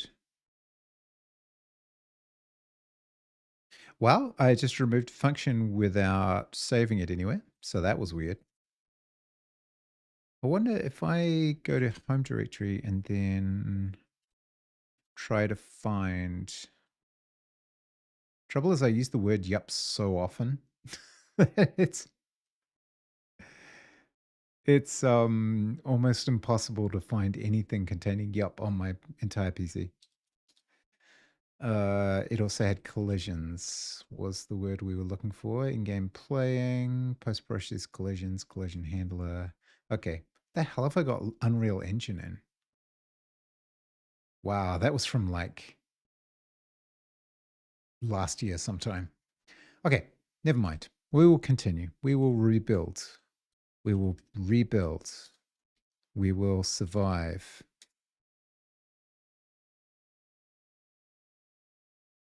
Got all my life to live. I've got all my love to give. I will survive. Okay, so game. Edit. Game. Yup. RS. Use Bevy. Please use Bevy. Use Avian.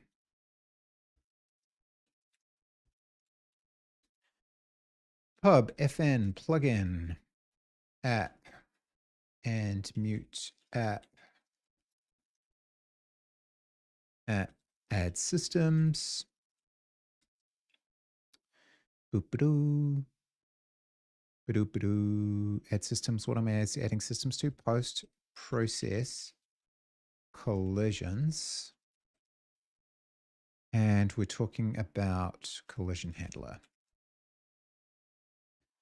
the source to which is now lost to all time.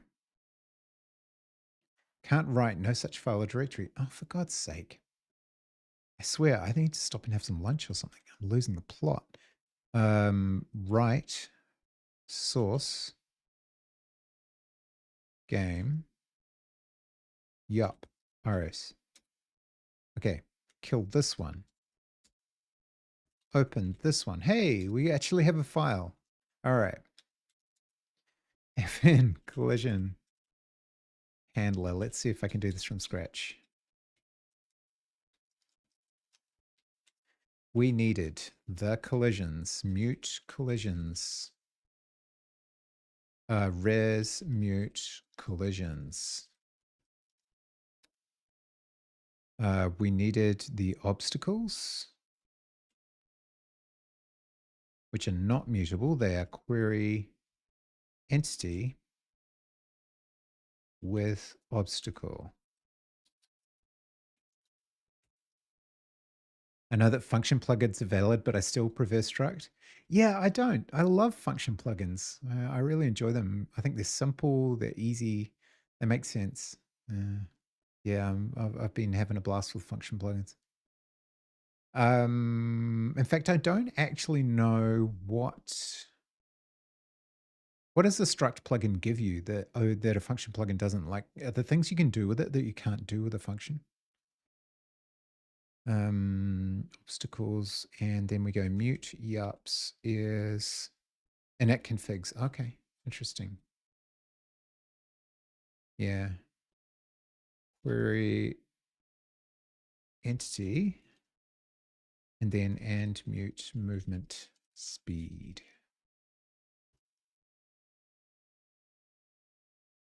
With yup. Okay, we got him back. We got him back, boys. We got him back. Okay, so all of those things need to be imported because we don't have them yet. Wow, you're not even going to import them for me? Collision handler exists but is inaccessible. It is not inaccessible. I'm talking about this collision handler, not the other one. Let us go with collisions retain.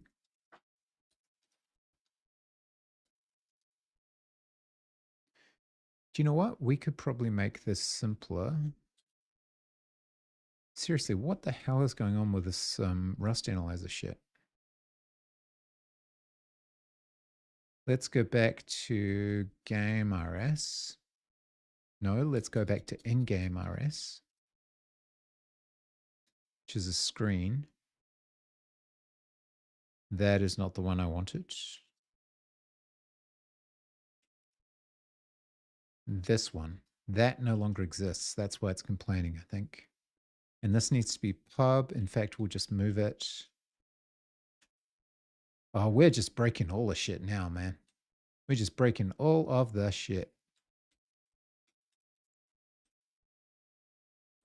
Let's break everything. What? No. What? Just import it. Really? Oh, it's not public. That's why. Okay, so movement speed is going to be a public, but not in that crate. Thank you for the cheer. Seriously, that's very kind of you. I forgot that I'd added a sound for it last week. That scared the shit out of me. Okay, let's make them public for now until we move them.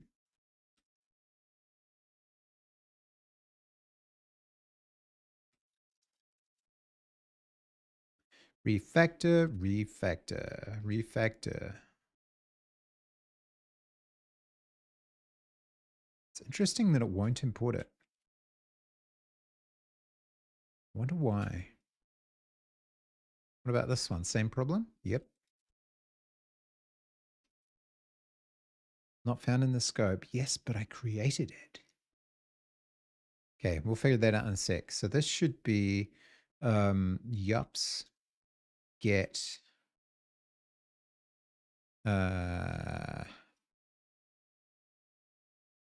C entity 1 is okay, is not okay,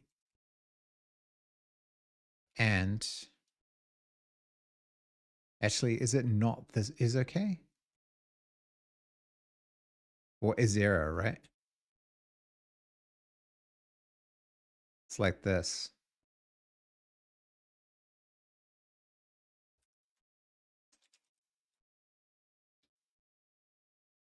Is okay, yeah. Okay, does something entirely different. Bad Vimmer, bad Vimmer, bad Vimmer. Yeah, that's what we're looking for there. A cracker distracted me. What are you asking for? No, it's all good. I couldn't remember if there was an opposite to is okay. I think there's a not okay, isn't there? I think there is.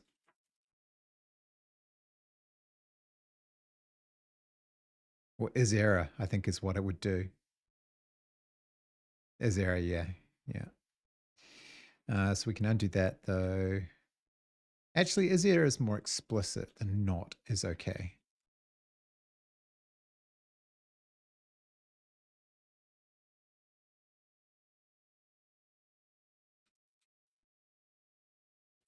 Still needs a comment though.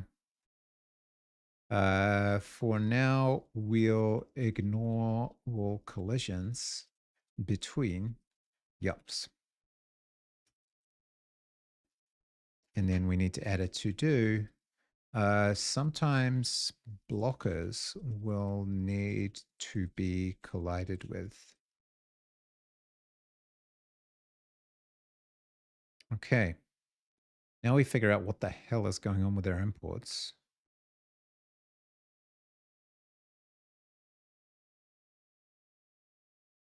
Create game, yup, exists, but is inaccessible. That is certainly weird because it's in this crate. I think Rust Analyzer has gotten horribly confused.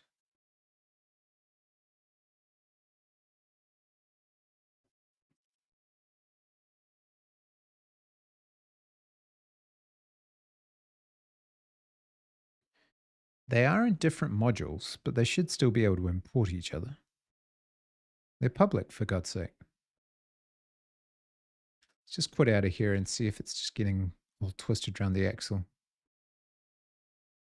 Oh, we got ads. I do apologize. Go and make a cup of tea. Stretch your legs. We look at Yup, and it's still complaining about those.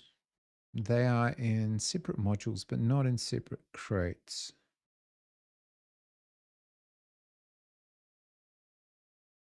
Weird.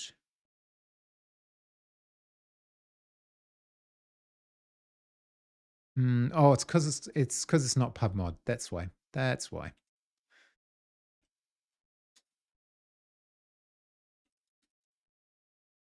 That'll take care of that.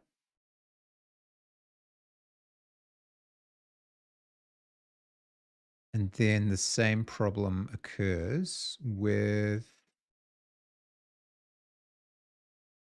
I think, in-game playing.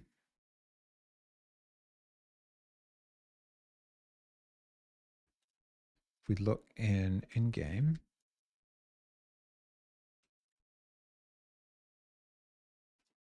could be pub crate mod, but you know, whatever. I should, in theory, be able to import these now.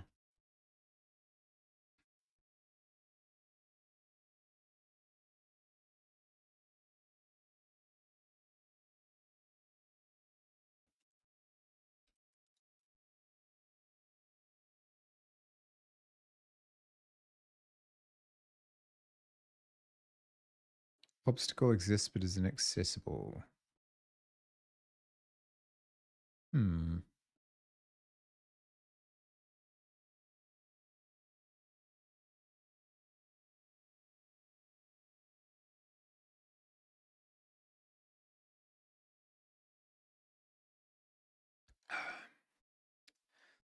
Yes.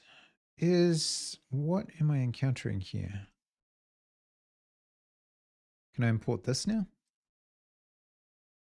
Yes. Yes, I can.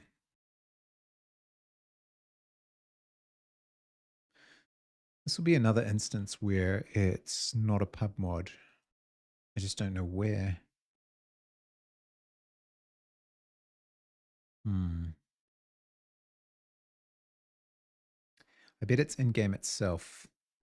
So if I look at lib,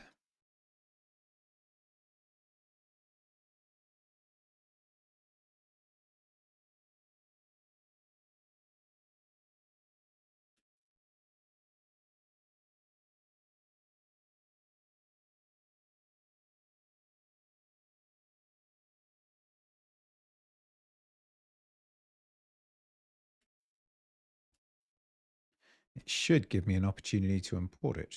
But the fact that it's not means that I'm still screwing up somewhere.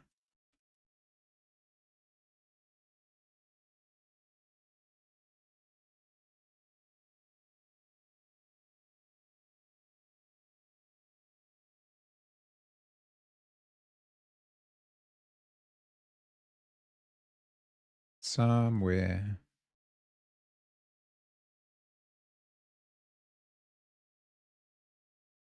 Why is that inaccessible?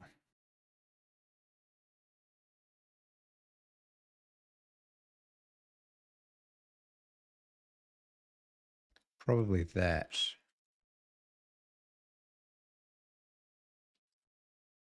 Ah, yep, that was it. Okay, now we're cooking with onions. So the difference between pub mod and mod, definitely a thing. All right, so we process the collisions on 6, and then we, for yup,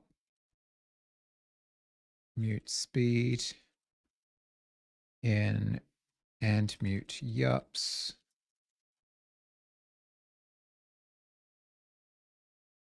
For obstacle in obstacles, if collisions contains yup obstacle,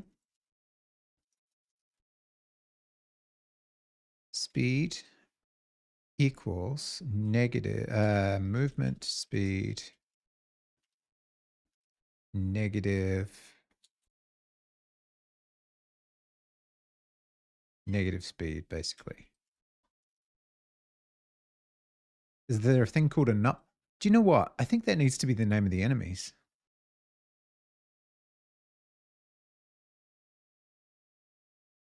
Oh, that should be public anyway.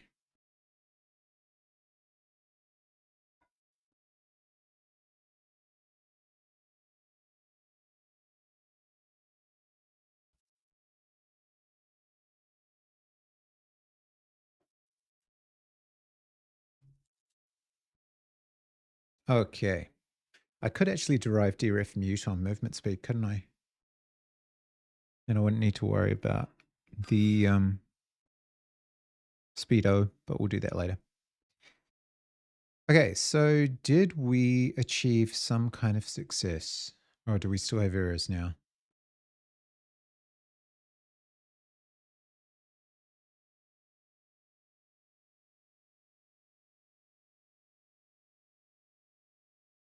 Looks like we're still doing the thing. Let's just check our collisions. Nope, collisions are broken. All right, good to know. Good to know. I think this is not working. It needs to be the other way around. Wait a minute, we're retaining if both of them are in error.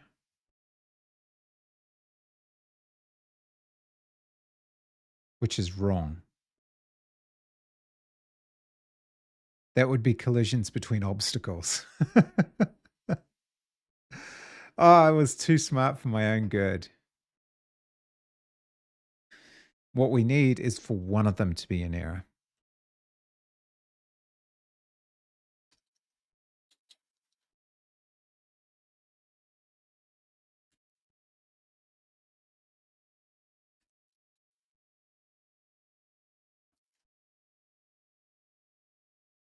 Okay, we're moving, we're moving.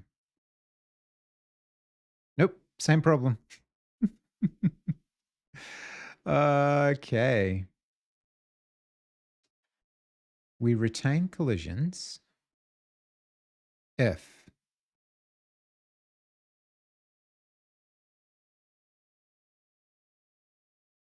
one of them isn't a yup.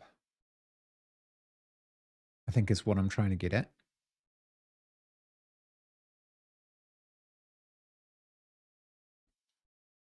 Get returns a result, right? I'm not smoking. Yeah. Get returns a result.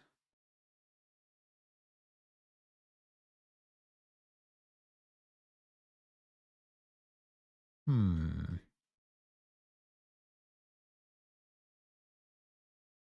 yet they're still colliding with each other.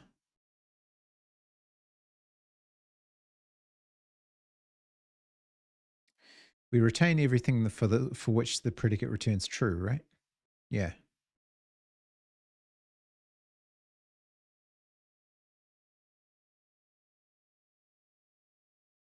So if this is okay and this is okay, then it'll return false. I think. I need to remember that thing about nups.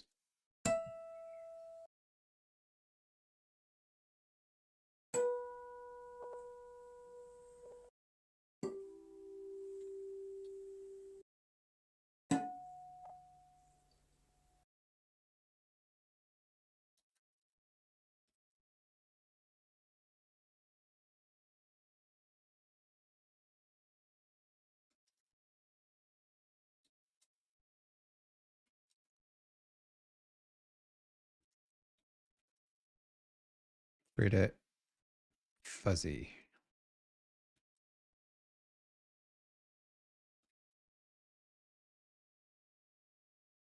Oh, it didn't save it. Did it save it? Yeah, it did. Okay.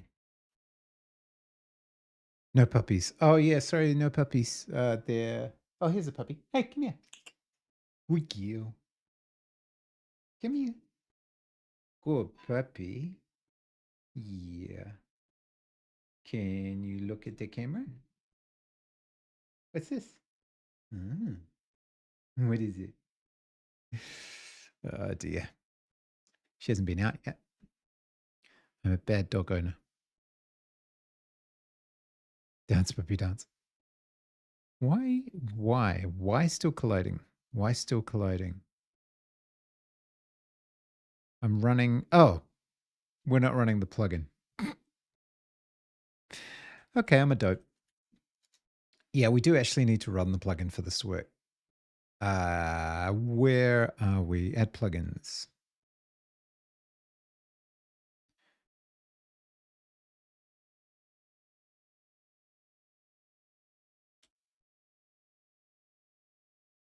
Add plugins. Yeah. Plugin.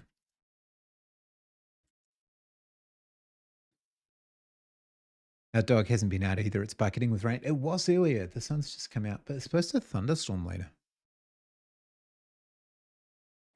Okay, so if we actually run the plugin, although I think the earlier version was still bugged anyway. Oh no, my current version is bugged. Because if one of them is a yup, it'll return true. Oh no, this is right. This is right. Yeah, this is back to our original state. Okay, cool. All right, yeah. So the other version would have been bugged, so it's good that we discovered it anyway. This one is the correct one. Okay, so we reverse direction. That's good.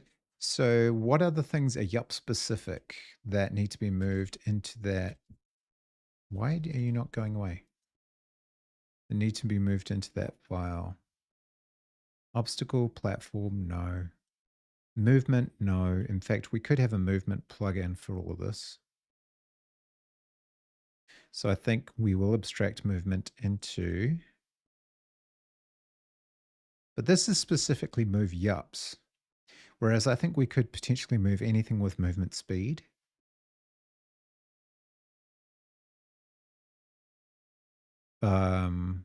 We don't need this.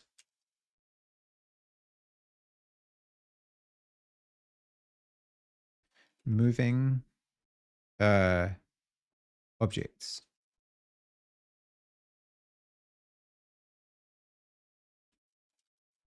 This is generic and it's going to work just fine.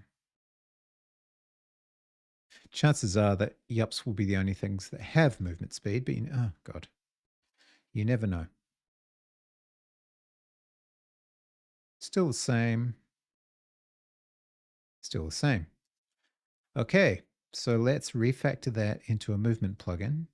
Let's go to game RS and add pub mod movement. And then let's add source game movement RS, use Bevy, use avian.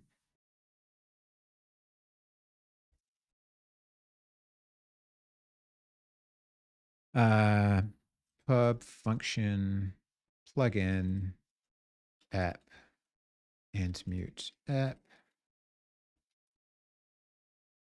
And then app add systems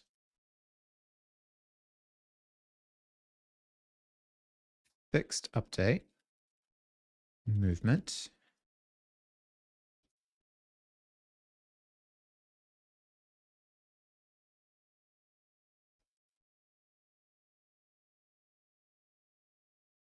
Like so.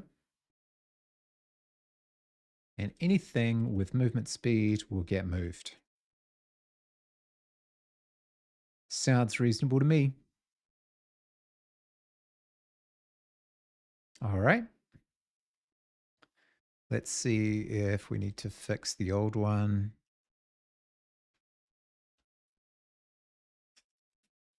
Refactored out of there.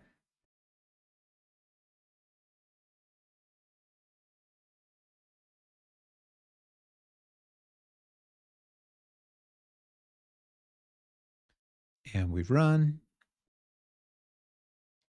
So we run like we're holding on. Oh no, we're not running. We forgot to add the plugin again. Man, I wish I could play She-Hat on stream. That'd be great. Should play all New Zealand, all Kiwi music. Play the Beths all day. I love that. Okay, so we got plugins, in-game playing. We don't want that one. We want game RS 26, add plugins. Yup plugin. Movement plugin.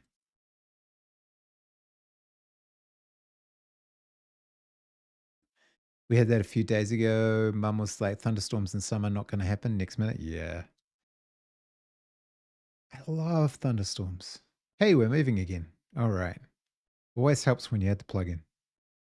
Always helps.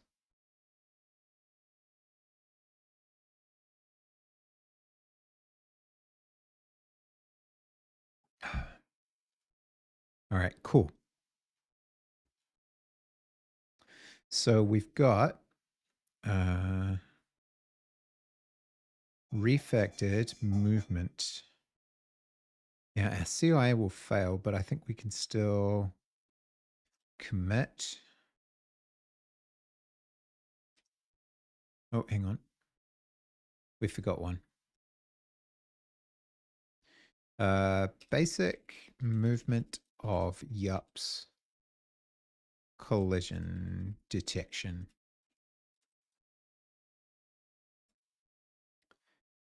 And that should start our actions. Oh no, I need to do a release build for that to work. Wow, get LFS is so slow. There we go. Get tag V 0.1.7. Actually, this is more like V2. V 0.1.7 will do. And then get push origin tag V 0.1.7. Very, very slow. Very, very slow. Also slow. There we go. And then we go to all the way home. And we check our actions tab. And we see that CI has probably failed because I've got lots of unused variables. But the release build should run. So we'll be able to check it on itch. Cool.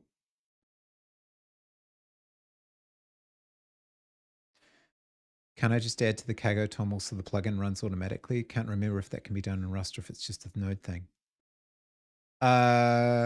You mean like a watcher? I could do that. You mean so it's just running all the time? There's a thing that does change detection for resources, but I don't know if you can just reload your code that way. I think it would still need to rebuild. Maybe. Oh, there's bacon. There's bacon. There's totally bacon. There's bacon. I need to show you bacon. Bacon. What? Maybe bacon test or just bacon. Yeah. So let's see if that's done the dev profile build. What happens if I change it?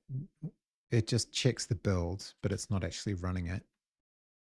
Okay, so what happens if I do bacon run? Okay.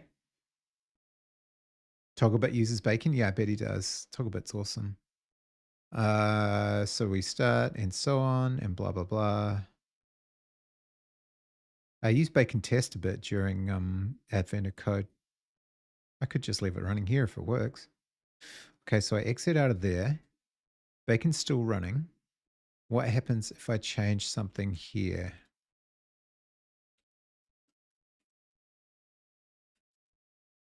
It runs again. Hey, awesome. What happens if I leave it running and then change something else? It doesn't rerun it. I'd kind of like it if it reran it. I wonder if there's a way to make it kill the process and restart it. Oh, look at that. It was queuing up. That's pretty cool. That's pretty cool. Huh. Okay. Good tip. Good tip. So yeah, if you kill it and it's waiting on a change, then it will rerun it. But if you kill it and it's not, then it will just leave it alone. That's really good behavior. I like it. Oh, we're learning.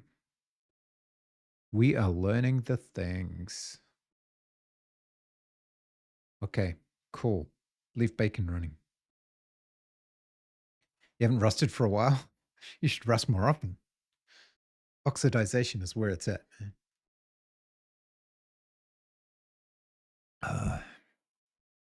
Who else needs a shout out today? Who's on for green? Prod. Prodsy Pod. Prod's awesome. I didn't know Nova Liminal was on Team Green as well. Awesome. Nice. Prod. That is an intense stream to hang out in. There's a lot of shit going on in that brain. Okay. So we don't need to worry about this yet. We have this. This is movement, which is very, very, very, very, very basic. And now we're going to have platforms and obstacles. Now the question is, to spawn those in, do we want them to be, because we're going to be using tile maps eventually. We're just not yet. I wonder if now is the time. Is now the time? Should now be the time? Is it time for the now? What's the time? It's 12:36 in the PM. It's 1236 hours.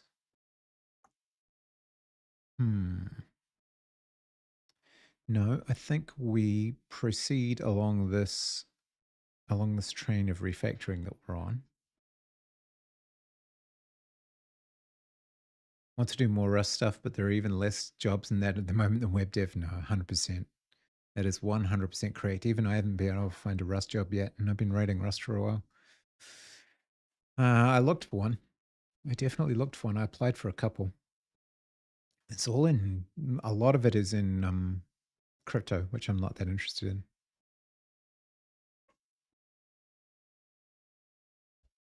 Bevy job would be the legend, but that is hen's teeth. There's maybe 5 in the world. How are we doing? Oh, we failed. Why did we fail?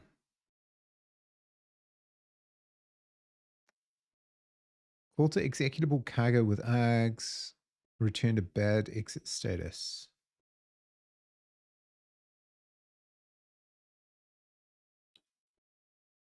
101 error from build pipeline.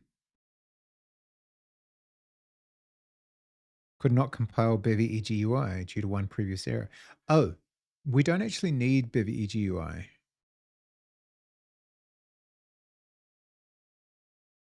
Please add config websys unstable APIs to your Rust flags or disable the Bevy EGUI manage clipboard feature. Oh, we could do that. Uses unstable APIs to support clipboard on web.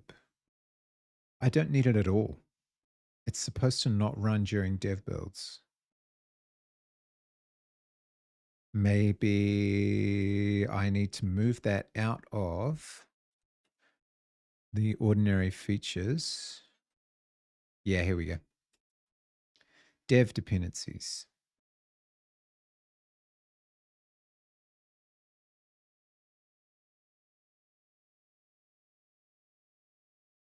At the end of last year, it seemed like every other month the big system was moving from C# to C++ to only also have some Rust in it. Yeah, I know what you mean, but it's still hard to find the jobs. They're mostly looking for experts, and I can't call myself a Rust expert with a straight face.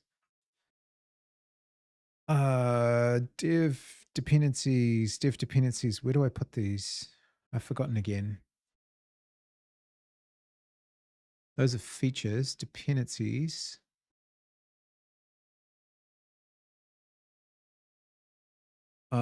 Let's look at an example.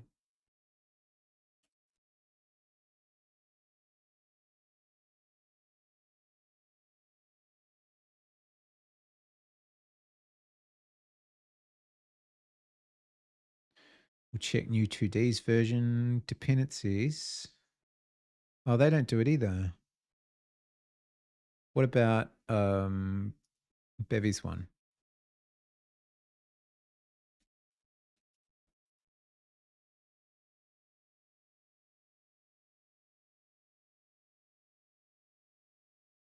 I've lost it.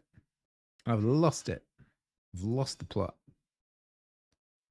We both applied to the same job and they interviewed me first. Yeah. Yeah, but yeah, it's not enough, unfortunately. Lens features.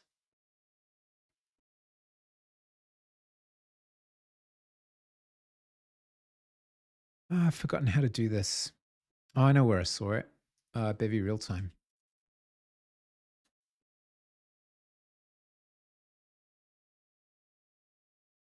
Ah, it's just dev dependencies. God damn it. Okay.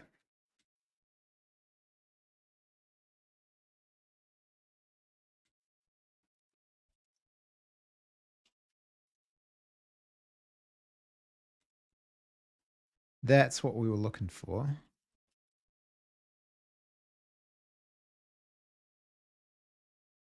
And that should still work, I hope.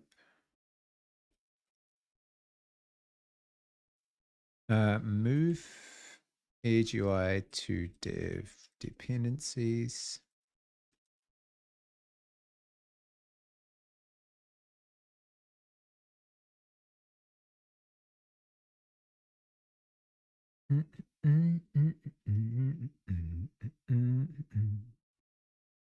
Yeah, a lot of the time I get away with being able to apply for jobs like that just because of having done it for a while, not because of any expertise.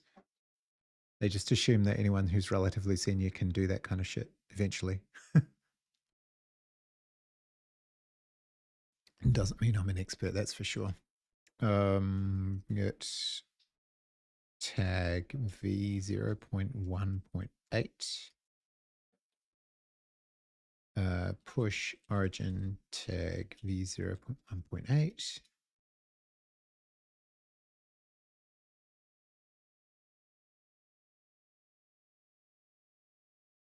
Interesting. This is stuck on computing. That's kind of weird. Okay, so that goes away and it should start another build. Now we got an error. Use of undeclared Cradle module because we have not marked it under a dev flag. So in DevTools should only be imported under featured dev.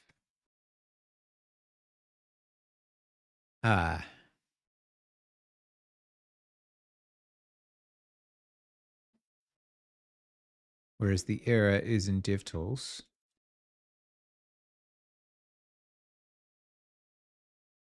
It should be feature blocked.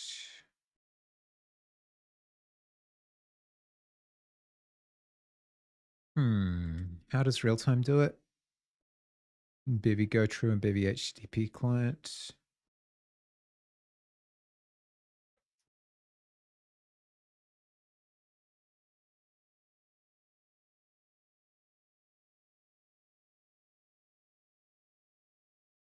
How do I protect that import properly? Thought I already had.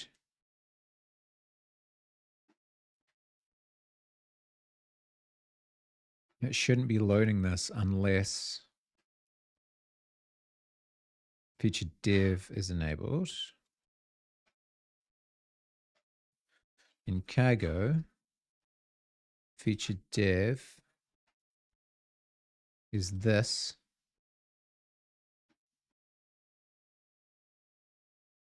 But that's just for features. How do I enable a dependency by feature?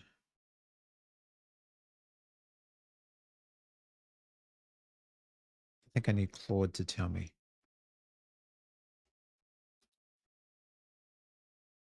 Enable Rust dependency only by feature.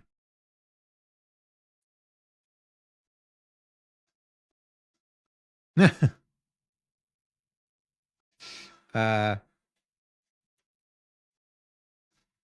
think what I'm trying to say is only use dependency blah if feature div is enabled.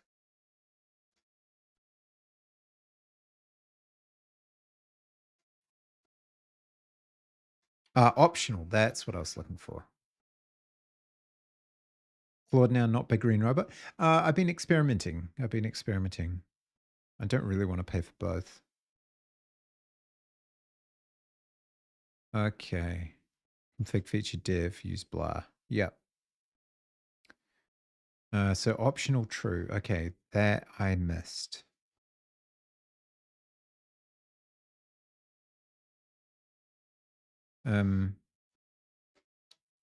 Explain the difference between optional equals true and div dependencies.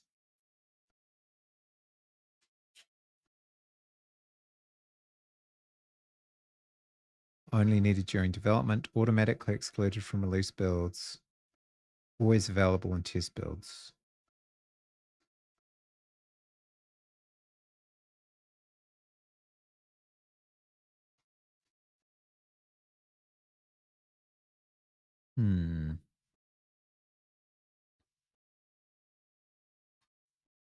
I see. So I'm trying to combine two things basically. Because I'm opting into, yeah. So what we actually want is this.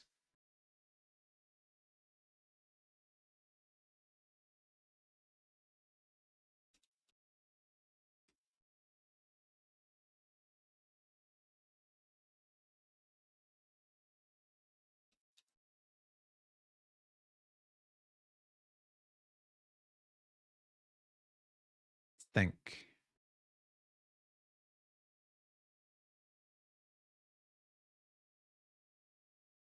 It certainly shouldn't be trying to make a release, a dev build on release.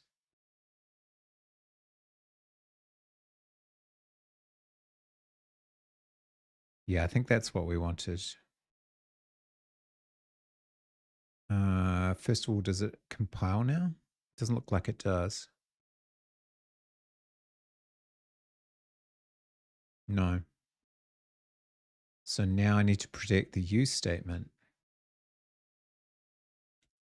with that.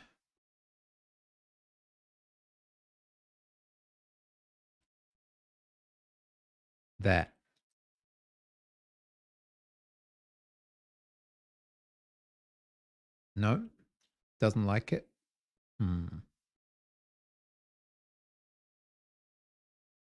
So what else am I missing?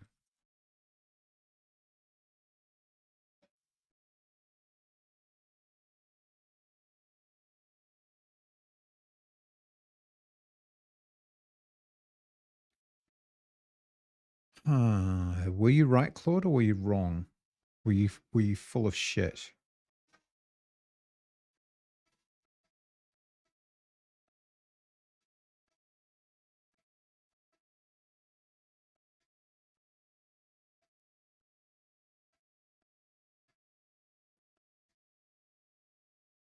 I suspect you may have been full of shit.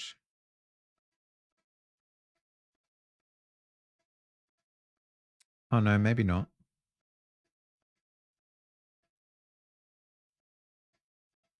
That's a feature, not a dependency.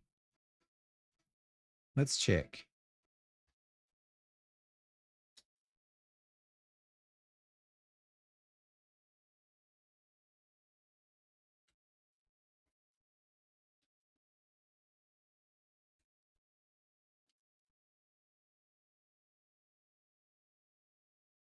It's not a dependency or a feature, yeah.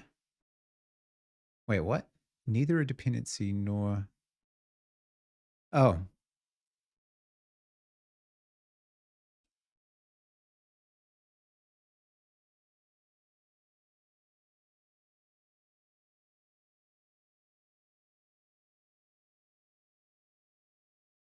okay. So that's what it was on about.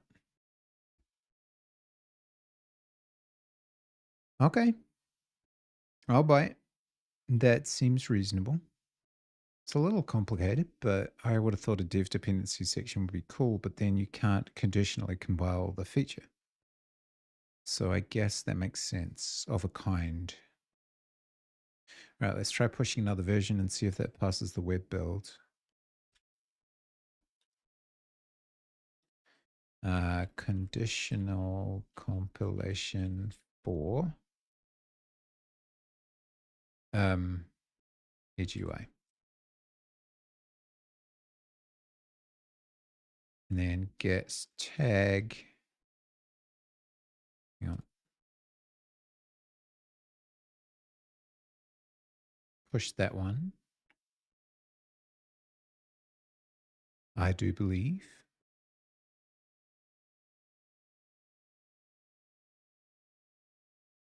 And then tag v0.1.9.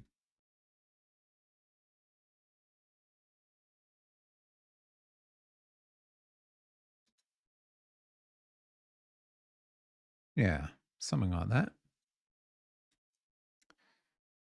Thanks, Claude. I think I approve. Kind of. Sort of.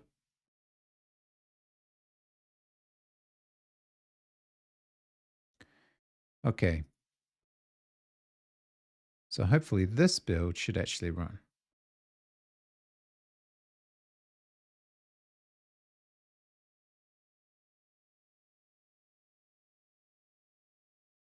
In theory. Hey, Uga, how you doing? Happy New Year to you. How's things?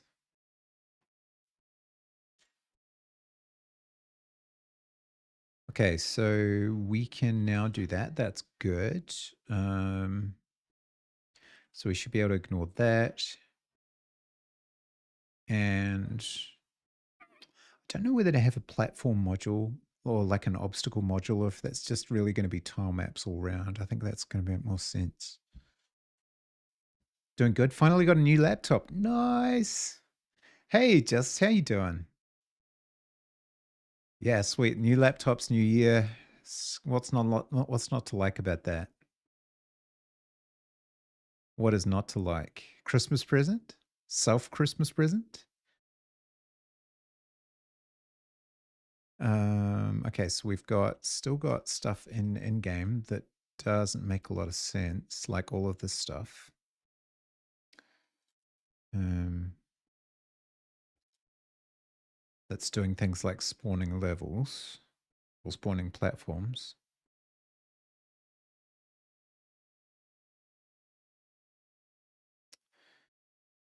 But we are appropriately. I wonder how many of these things we would have to spawn for it to be like uncontrollably bad. We could loop it and then just see how bad it got.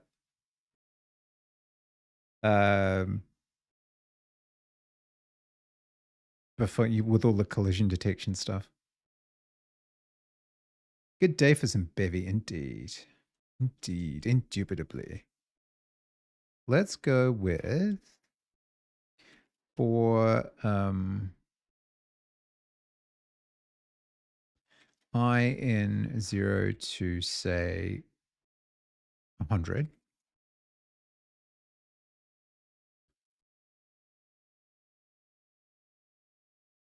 And then we'll spawn one. And we'll just change its transform each time. Oh no, don't run that. Oh, too late. Oh yeah, it's just gone to the start screen. That's fine. Bacon's going to be slightly annoying at times. And how could bacon ever be annoying? It is annoying because I keep saving. I'm a fanatical saver, and that makes bacon think it's time to launch. So we will go from x0 to 100. So what we'll do is we'll go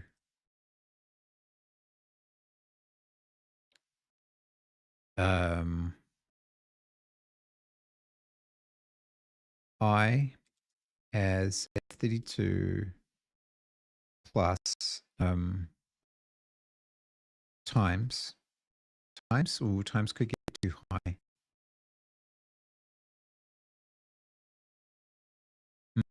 I as f32 minus 0. We'll try that. It'll just go further and further back.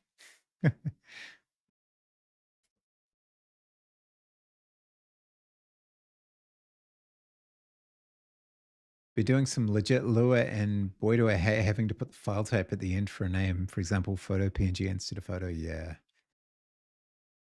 Gaming laptop made by Tough. Oh, nice. It's really good too because it has a 460 RTX. What? Oh no, that's that's a lot of yups. But it seems to be perfectly smooth.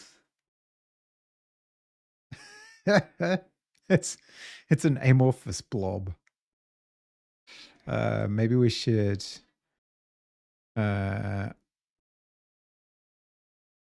times 2 just to make the differences a bit larger.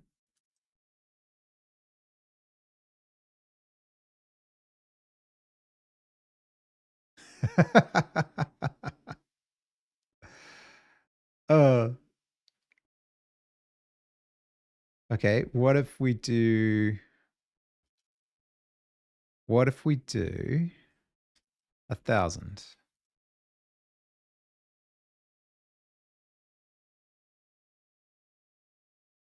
I think that was too many.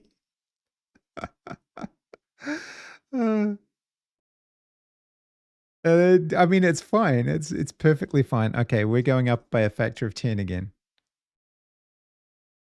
My laptop has a big dedicated graphics card. It gets about 4 hours battery life. Oh, I know. They burn, don't they? Okay, up to 10,000.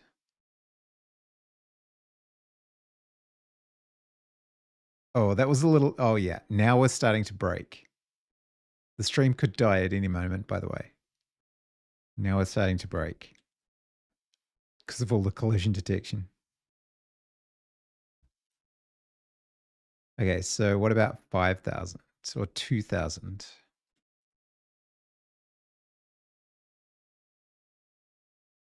That's not too bad. 2,000 it can manage. 1 FPS. Cycle HSL color. Yeah, there's bound to be a random function for doing that, right?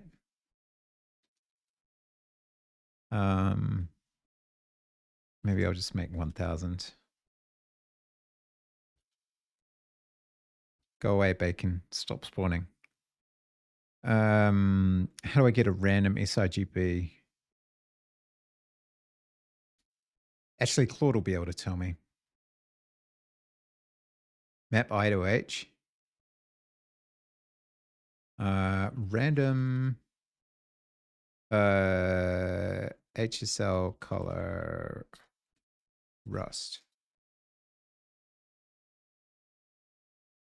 No, no, no, no, no. Random HSL color in Rust language.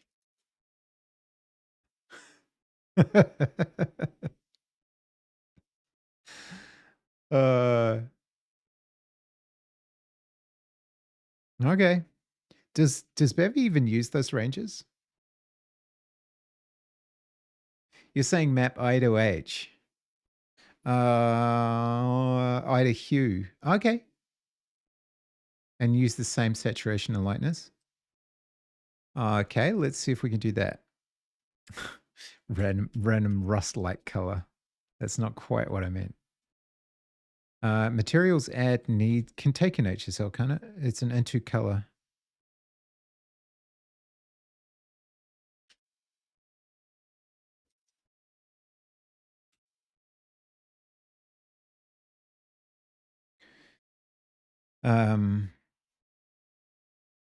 Now hang on. What's the range of hue?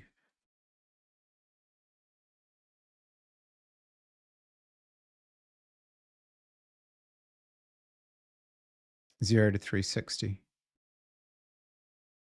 How close was the random color to the Rust logo? It's a good question.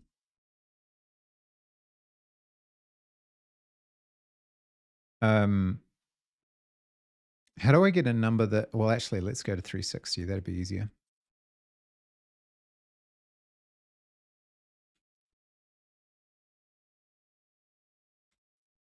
Is it an F32?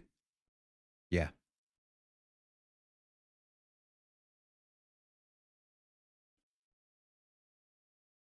I assume, what is saturation's range? 0 to 1, 0 to 1, 0 to 1.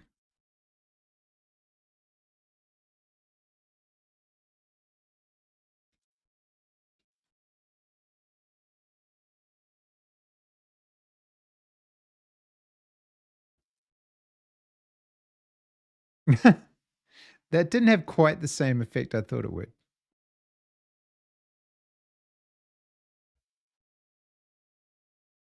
$360 times I divided by total items. Oh, yeah.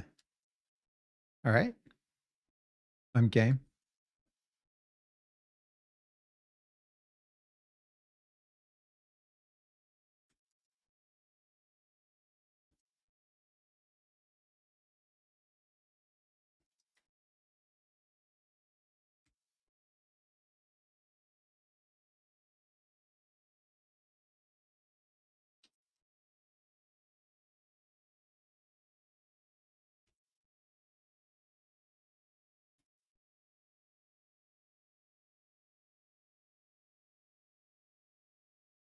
No, I'm still mucking around with the same color. I must be missing something.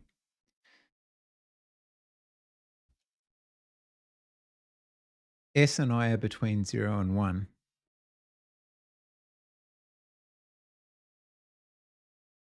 Wait, what? S and L are between 0 and 1. Yeah, yeah, yeah. S isn't. No, yes, it is. Hue isn't. Um, I have lightness at 100%.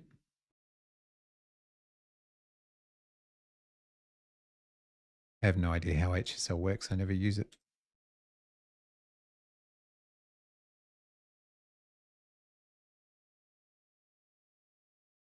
Ah, now we've got a range. It looks like lava. Massive flickering. Interesting, it went all orange and yellow. I guess because we would have to up the this to more like 3,000. I think it'll still behave. Oh, but then I've got to change the limit as well. Go away.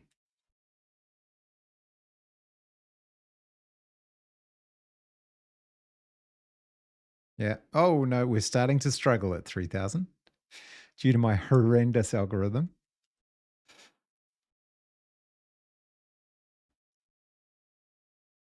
2,000 I think we'll cope with. But yeah, 1,000 is probably the magic number.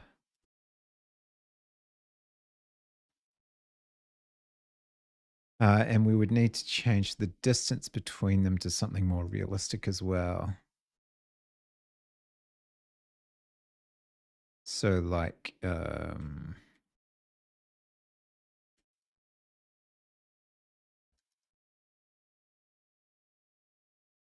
it didn't really change much, to be honest. But if I ever need to emulate lava, I know how to do it. Hey, Hypnotic, how you doing? IGP for life. So what happens if I turn down, what happens if I turn down, since I know nothing about HSL, to learn? Happy New Year, Hypnotic. I hope you're doing good. Oh yeah, just much more muted. Funny. Okay, cool. Good to know. Good to know. So we know we can do that. Now, the question is, what's the time? 1 o'clock. I think I might switch to doing a little bit of music because I did say that I would do an hour of Bitwig before closing down each time. Keep my hand in. I think that should be an hour of either music or pixel art because my pixel art so needs practice. It's so bad. And then I can get sprites back in rather than these circular meshes. Hue the color, saturation, how fluoro it is, and L, how white or black it is. Interesting. Okay. How fluoro it is.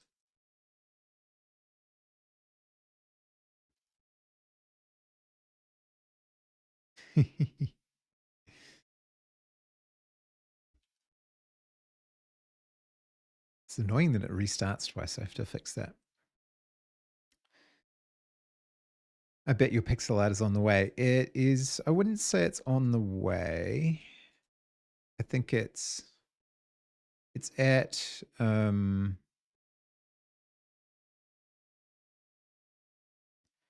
it's at this kind of level.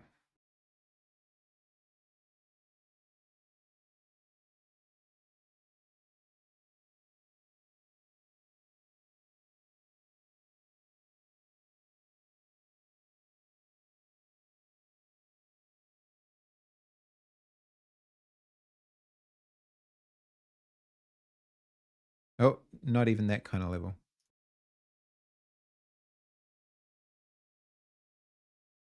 Where is it?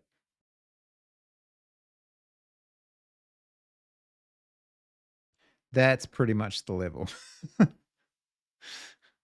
And even that, I don't know that I can reproduce that one. You really want to talk to Fuzzy or Flavius for pixel art, but never mind. I'll get there. But let's switch to Bitwig.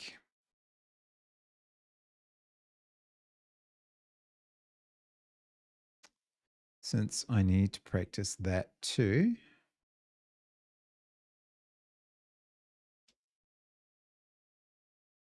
I was playing with effects because we added effects for the stream last week. This was not a thing, I don't recall. I think that was just an exercise I was working on. Oh, God. I was trying to come up with a sufficiently jangly chip tune.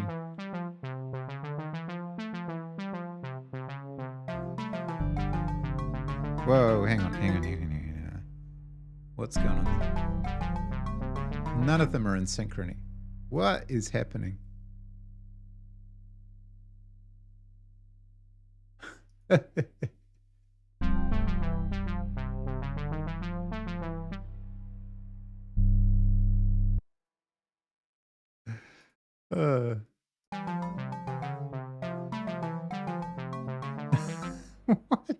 What was I doing? Hang on.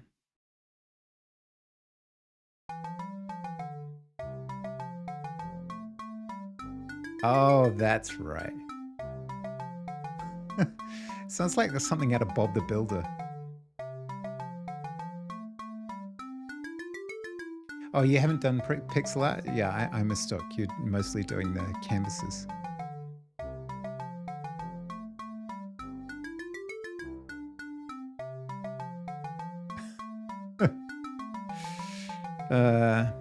I don't know if I want that kind of happy-go-lucky approach for this game, but maybe. What was the original Lemmings introduction music like? What kind of vibe were they going for? Expansion RAM detected.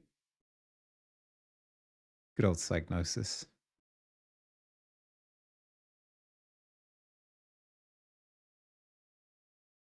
Come on, give me the intro. Let's go. Yeah, so pretty. In fact, I think they've reused a lot of popular tunes from the past.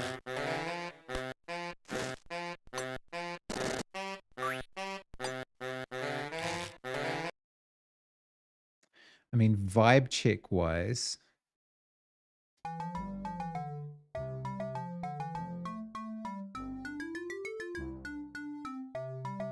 it's kind of similar. I don't want it to be the same, obviously, but just the overall jangliness of it. Mine's too chipper. Interesting. Yeah, I think that's valid, actually. I think that's valid. I need to switch the music category for the last hour. There we go.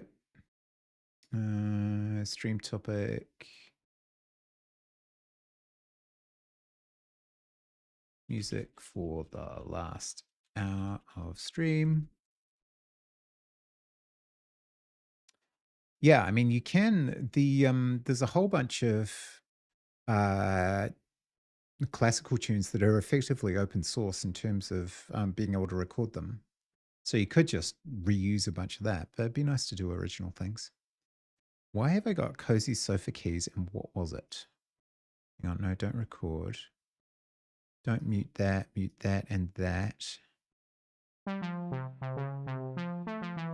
Oh, that's the other one. Again, a little too chipper. You're probably right. Instead of a major, you could shift to minor. Yeah, I absolutely could. You know what? Let's try saving this, and we'll go back to a new project, and we'll save as. Ooh, little flashbang. Sorry about that. Need to recolor this GDK theme. So we're in All the Way Home. We're in OST. We're in All the Way. No, we don't want to be in there. We want to be in here.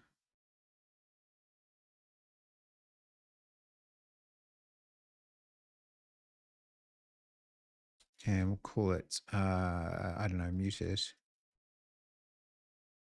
And we'll go for a slightly more laid back vibe and see what we can come up with. Tune on keyboard. I need to buy myself a keyboard one of these days when I have money. Don't ask me how to do that in Bitwig for it. Oh yeah, there's probably a combination for changing keys, right? But I think I want to have a variety of kind of options for either intro music or music per level, because I think they do change. I don't know if they certainly wouldn't have had a tune for every level, but they would have had them on a cycle. So let's go with something a little more kind of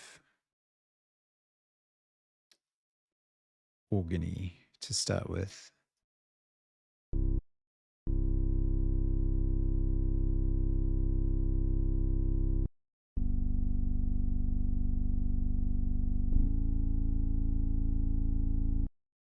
Actually, it needs to be,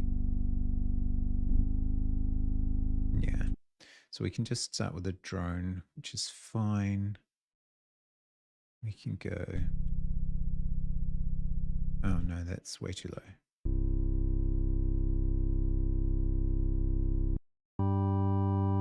Oop, other way around, other way around.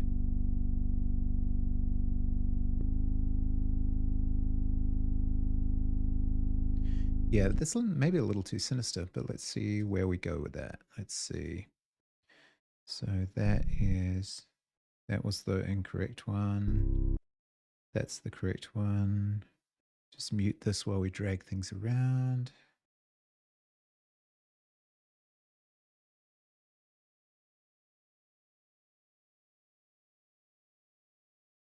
It's probably just easier to copy them.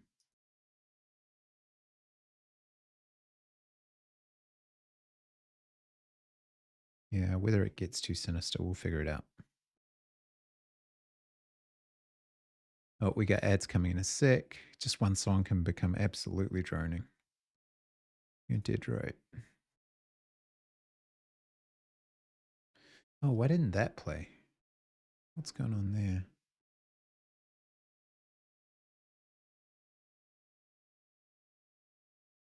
Huh. Ah. Oh no, I got the octave wrong again.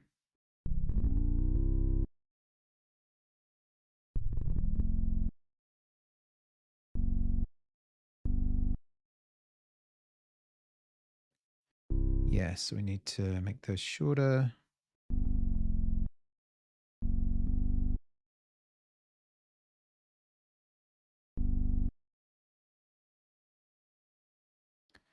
Because we don't, I listened to some of the stuff I was doing earlier on in the piece and it all sounded like it was coming out of a horror movie. not in a good way. Well, maybe in a good way. I don't know. All right, let's get the length of this right back down.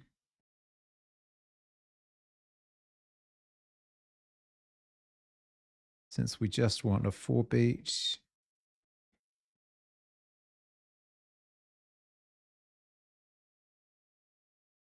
Thing is, learning the fast ways of doing all of this, and I think a lot of it would be if I was using a keyboard rather than just mucking around with a computer keyboard, it'd be way quicker.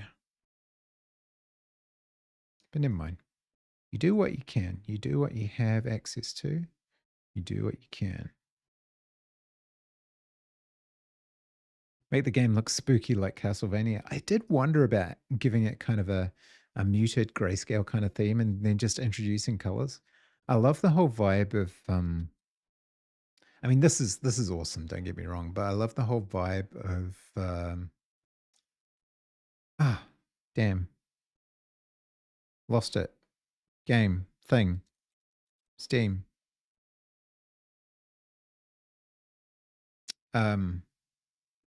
Platformer, amazing thing. Hollow Knight. Hollow Knight, thank you. Oh, we got ads.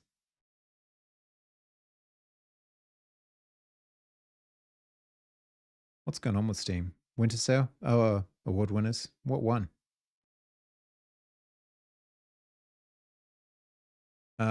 What did one? Game of the Year, Black Myth Wukong. I have not played it. VR Game of the Year, Metro Awakening, Labor of Love for Elden Ring. Best game on Steam Deck, God of War Ragnarok. Better with Friends, Helldivers 2, full of controversy. Silent Hill 2 for outstanding visual style. Interesting. Liar's Bar. Know nothing about it. Best game you suck at. Best soundtrack for Red Dead Redemption. Hmm.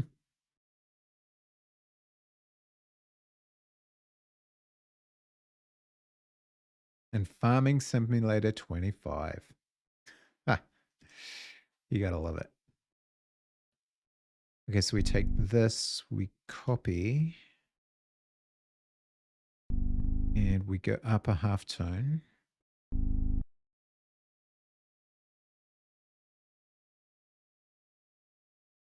And we get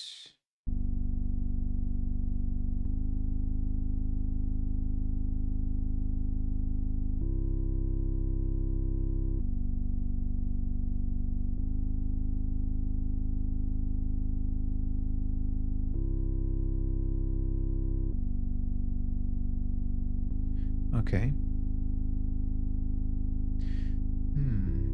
I feel like that's a little too. How would you make a counterpoint to that?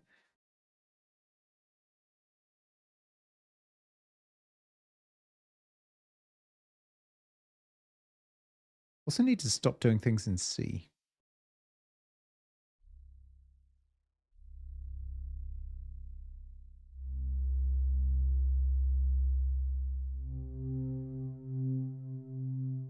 Hmm.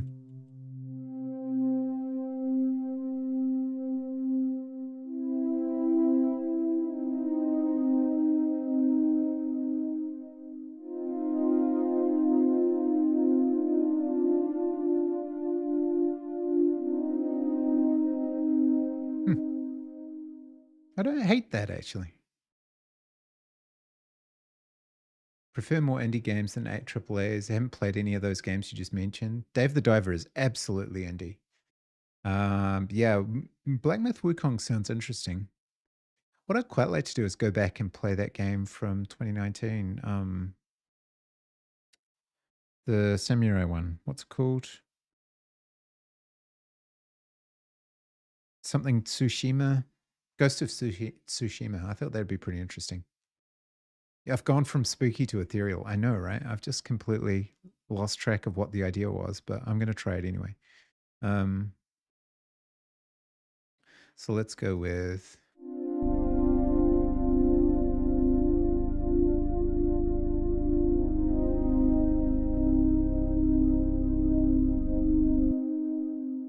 Okay, so we. I think you need.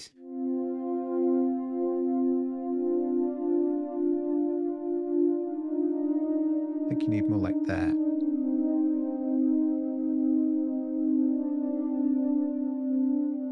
And then you go to the B flat. So you kind of have, let's throw this one away. You kind of have like a.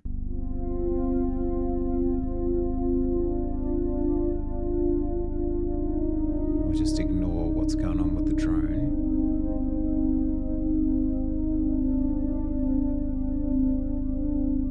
And then I'll have to add the other one in. So let's just kill this for now.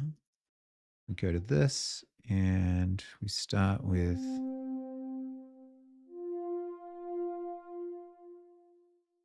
that.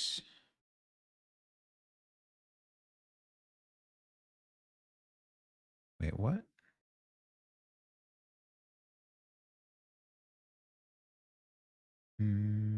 This. Why are you not playing that?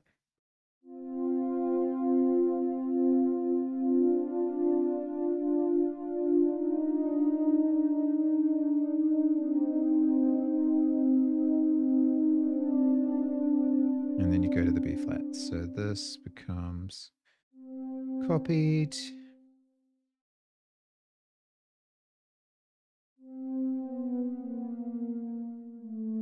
Or A sharp, as Bitwig would like me to refer to it.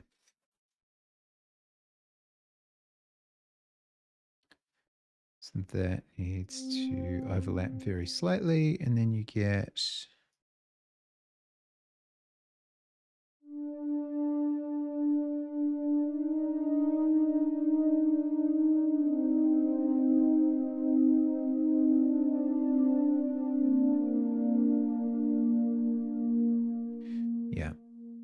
So do we need to make that a little more accurate, or can we leave it kind of loose like that? I don't see any particular reason why we can't. Oh, maybe it needs to be on the beat. So F, C.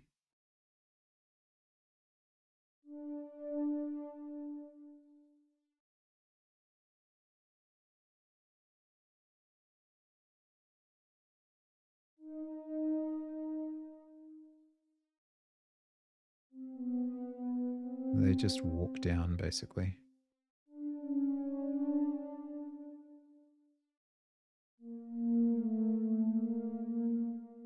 And then this one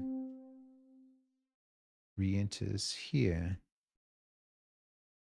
So that gives you... Why doesn't it start on the beat? It's weird.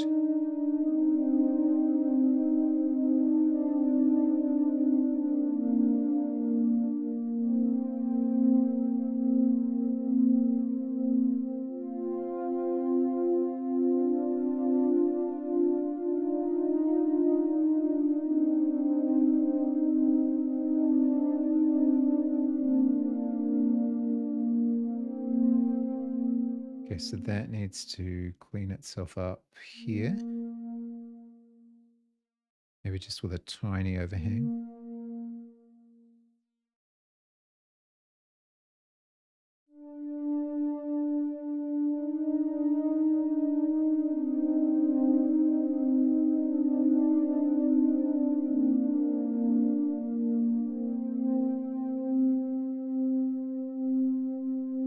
Yeah, okay.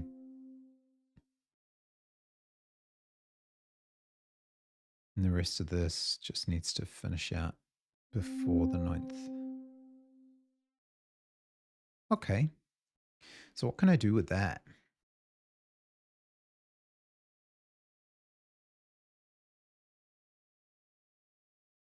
I feel like it needs some kind of bass to it. Well, what would the answering measure be?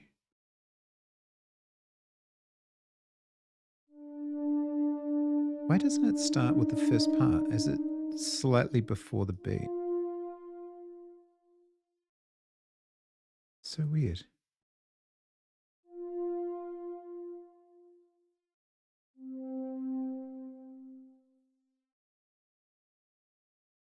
It always starts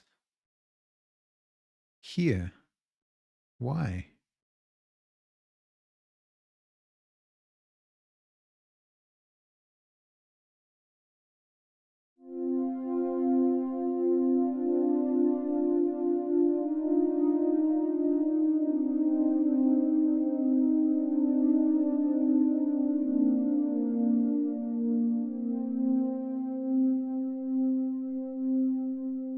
Oh, it's too sad for a little cartoony game.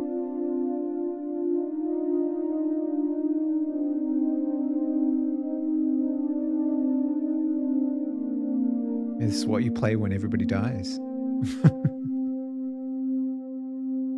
Okay, it's a nice idea, but we abandon that one. We save and we use it for something else. Okay. Switch project.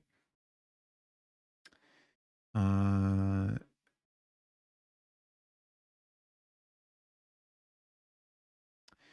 think I'm feeling something in D. Let's try. What do we got in the chiptunes category? Commodore. I mean, who doesn't love a C64, right? Ooh. That is very aggressive tone. And quite loud.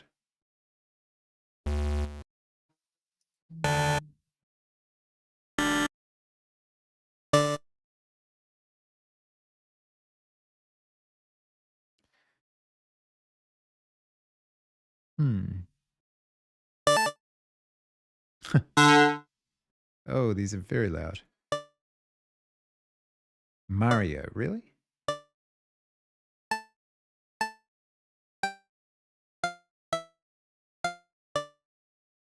Yeah, not feeling it.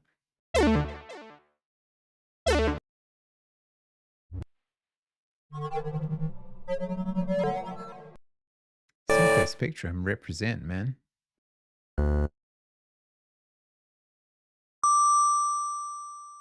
Huh.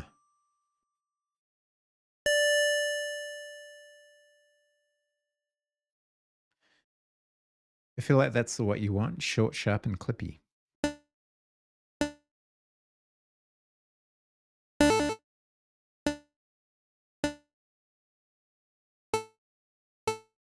Hmm.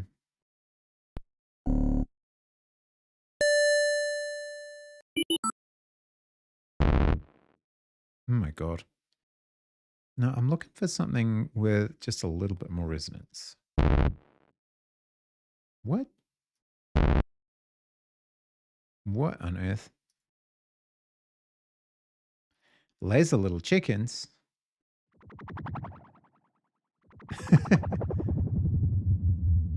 Hmm. Yeah, no.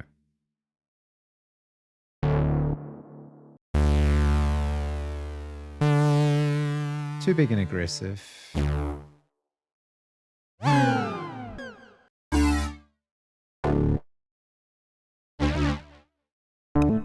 You want cutesy, but without the complexity.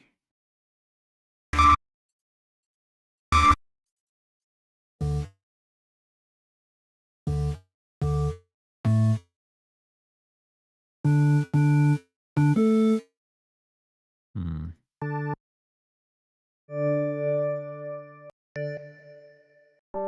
Choosing sounds is hard.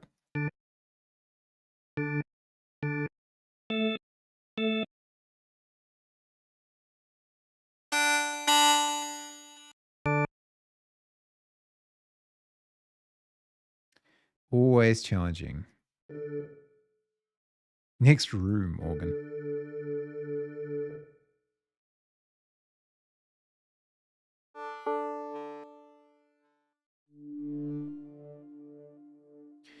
I almost want to like farm some of these sounds down to a few that I use all the time.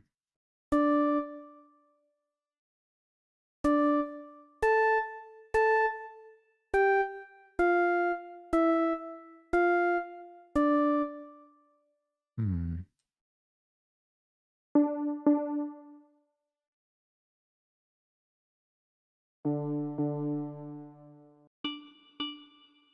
Ooh, that's cute.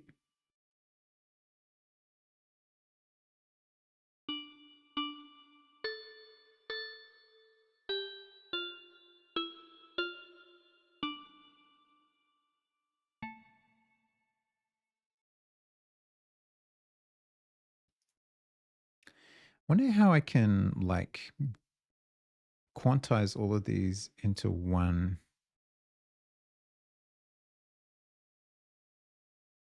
I need to learn more about quantizing.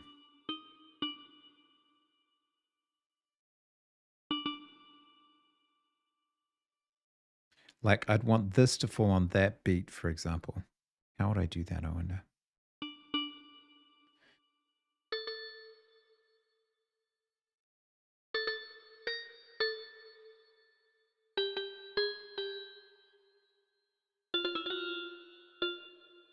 This would drive an ASMR person nuts.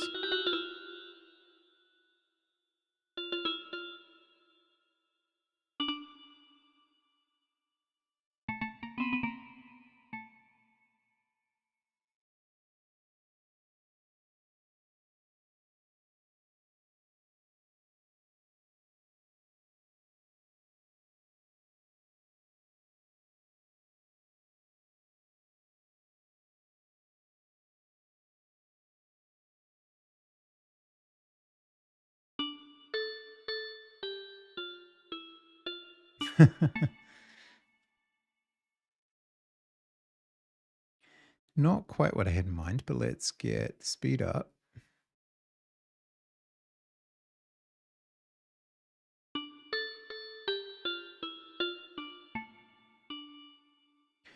So why does it always skip the first tone? Is it because it's slightly before the beat?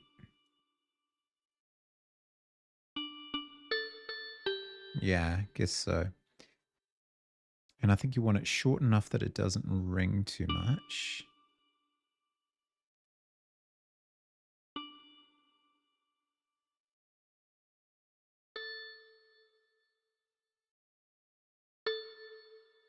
Then you want all of these to be short notes.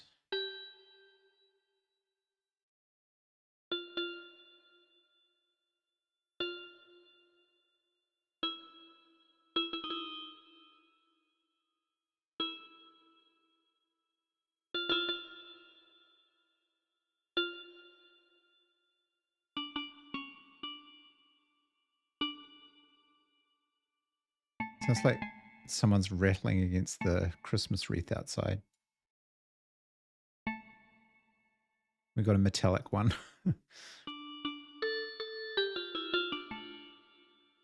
No, not quite there.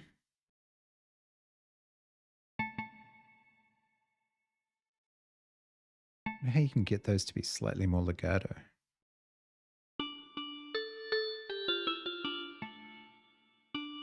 Okay.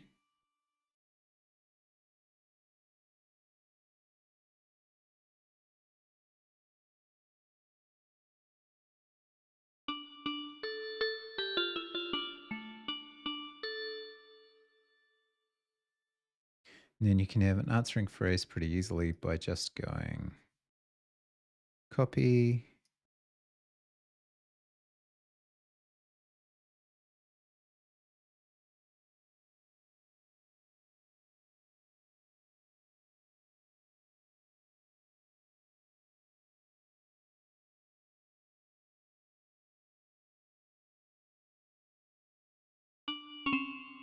Would you go to the C?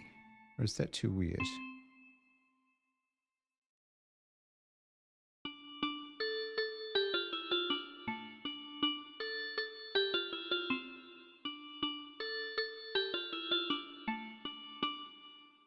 Would you go up?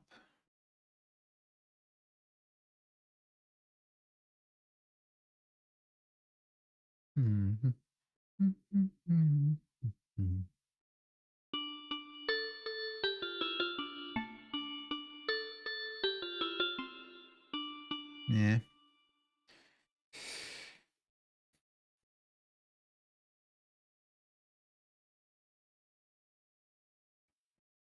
Where do you go from there? Do you go... Sorry.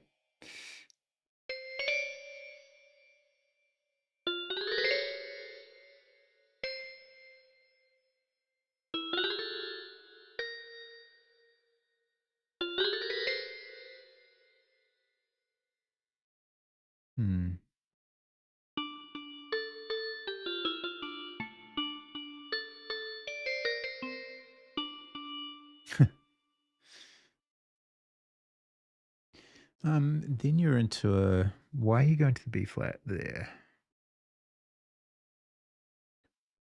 Just some kind of weird scale that I don't even know what it is.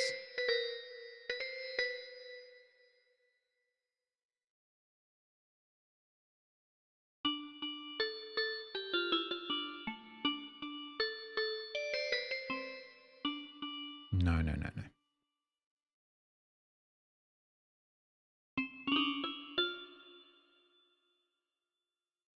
I think the B flat's important. How do you just play a section? Make legato. Ooh, I didn't know you could do that.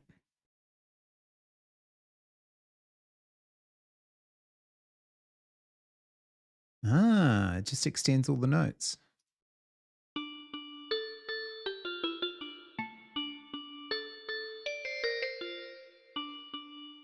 No.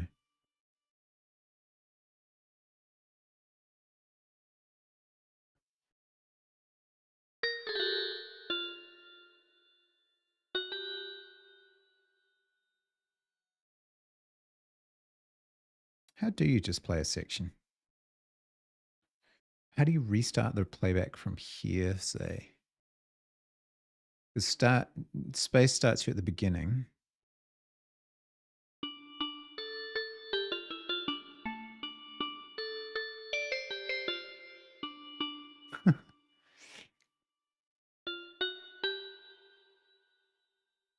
I don't think I like this being legato, actually. It sounds kind of weird.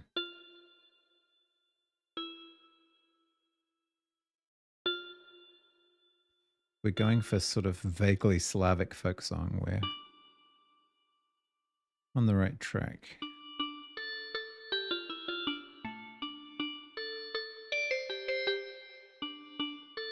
Actually, I don't hate that.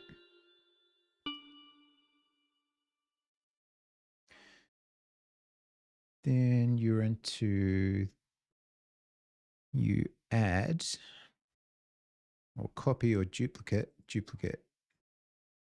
And then here we want an answering phrase. I'm going to mute that for a sec.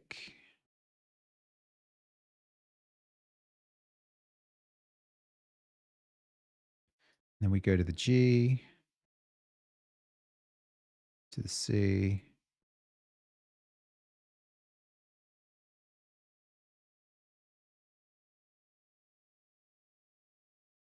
Yeah, so we're moving in kind of fourths and fifths.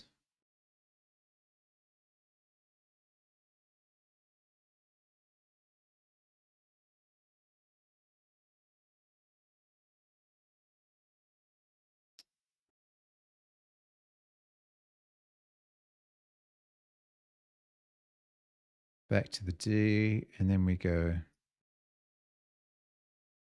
We need to emphasize that B flat somehow.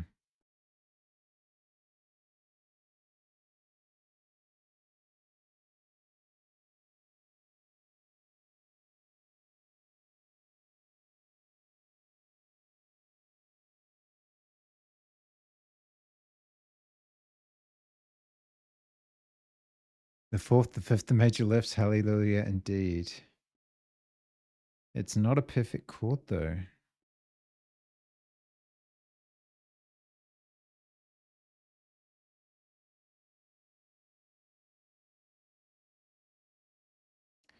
I can hear what it is in my head. I'm just getting it onto the freaking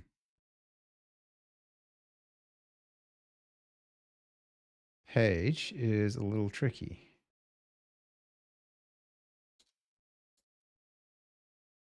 So we end up here with this.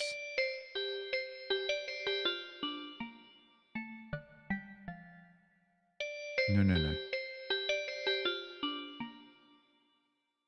That's not bad.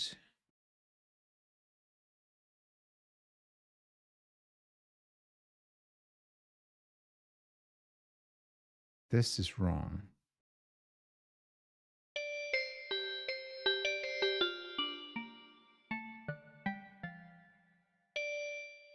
It gets too low to be useful.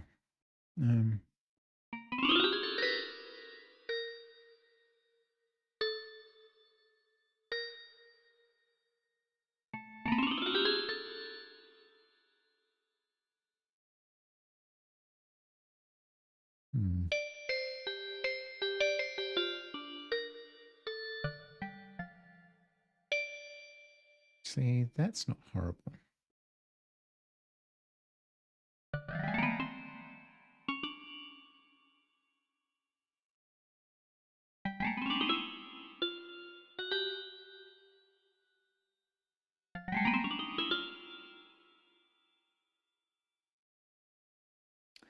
Copy, paste.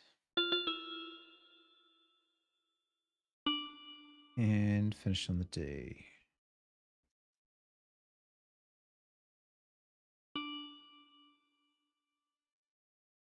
Why are you not pasting? Why are you not pasting?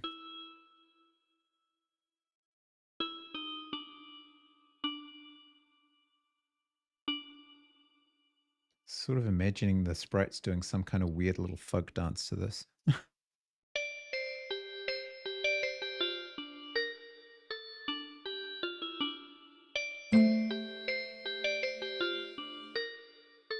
Thanks for the alert, man.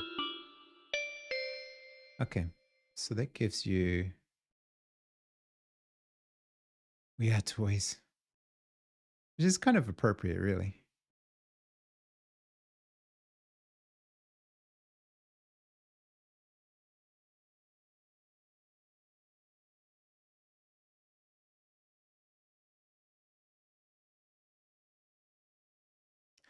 And we stop playing that back and we start playing the main back.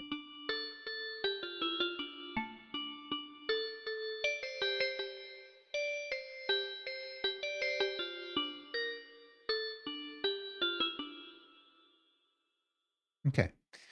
So we got this kind of folk dancey vibe happening, and then we add bass and various other things, right?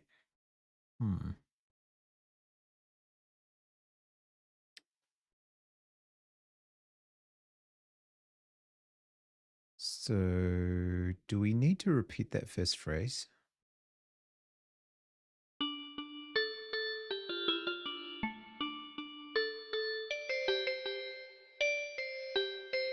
Yeah, I think we do.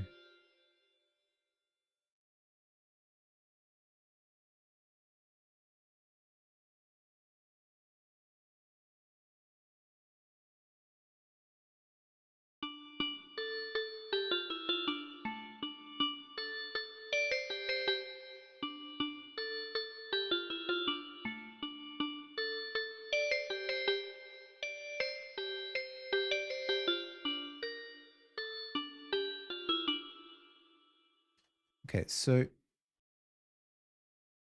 I almost think it needs to, as it introduces, it needs to kind of hiccup and then start again. Let's paste this out a little.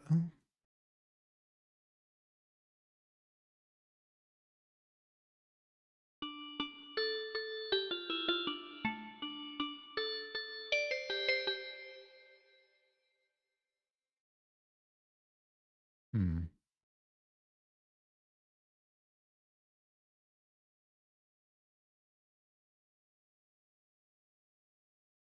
And then hmm. Yeah, I don't know actually. It's like this. We duplicate. Wait, what? Did I just overwrite that other one? Undo. That was weird.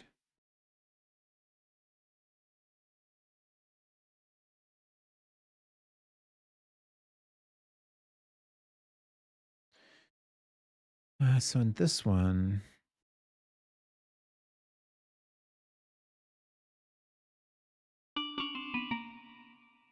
getting that B flat.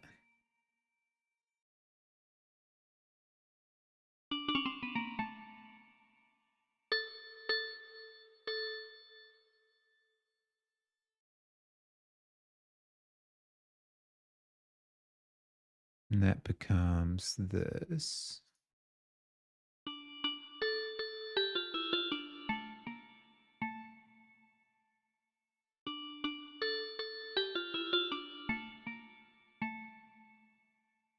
There's no real way to emphasize it. Expressions, clear all expressions. Can't like suddenly increase the volume or the emphasis on it because it's not that kind of note.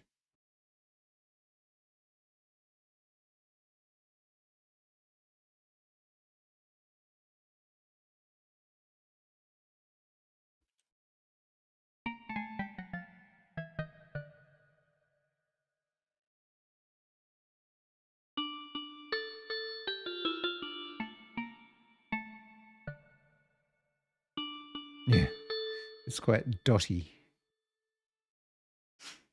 It just dies away very quickly.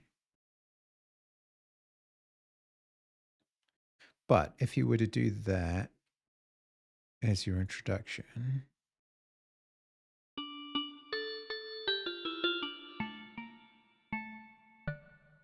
Oh, no, no, no, no. Not that. This.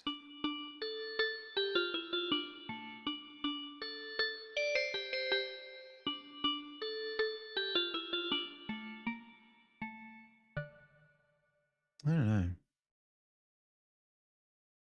I think maybe in order to emphasize it, because it is so short,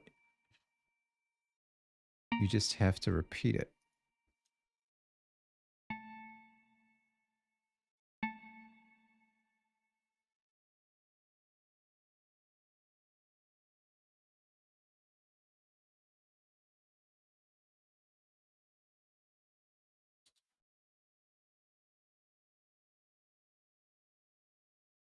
Oh, I see. I wasn't editing that. Bummer.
Okay, and then I think you pretty much start the whole thing off.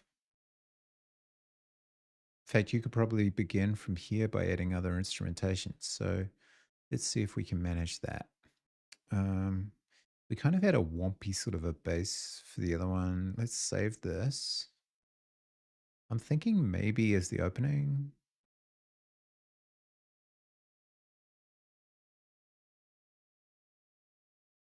Always wants to save it in the Bitworks Studio directory, which is kind of annoying.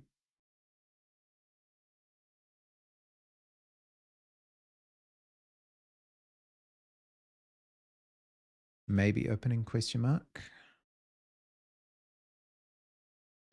So let's see. Let's look at more instruments. Let's look at basses or even almost tuba. Is there a tuba? Horn, brass, dirty brass.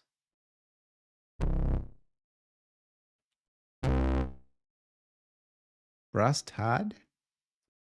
Oh, too loud.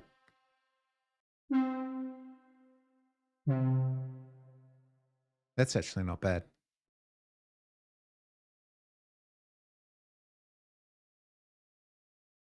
Let's just have a play with that. I think we just want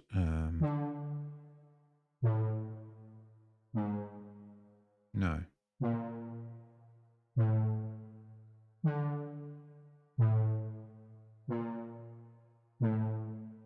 That's the kind of thing we're looking for.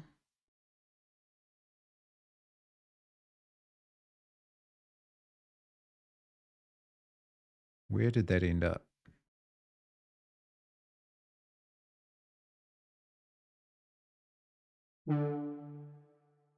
Right.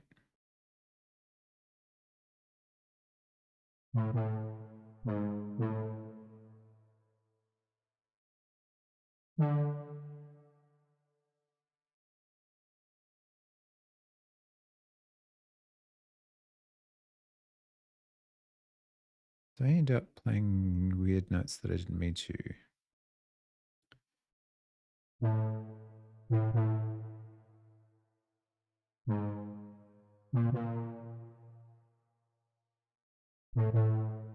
Yeah, real simple.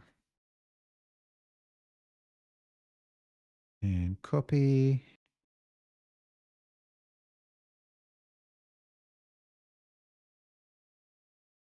Shorten that. And we end up with. Oh, that's slower than I thought it was. Does it work? Or does it need to be twice as fast?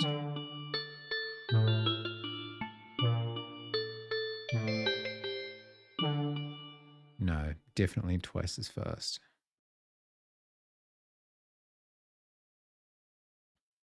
Actually, let's just get rid of those. Move this in.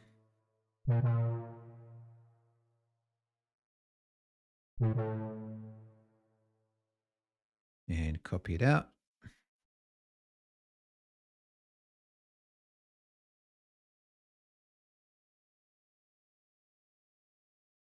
And what do we end up with?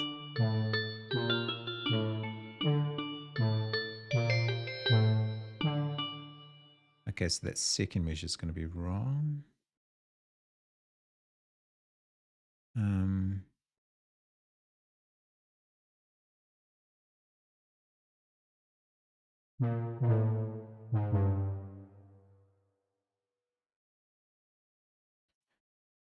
Maybe?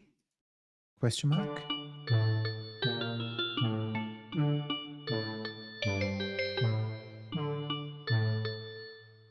I think maybe repeated.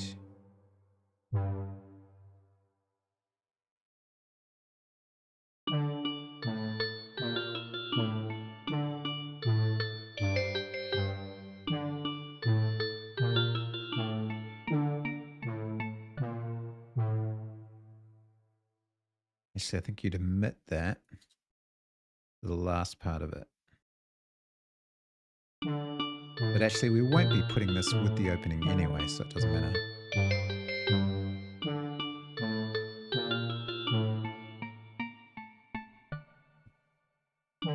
Yeah. So you would put it more like here. Take that off.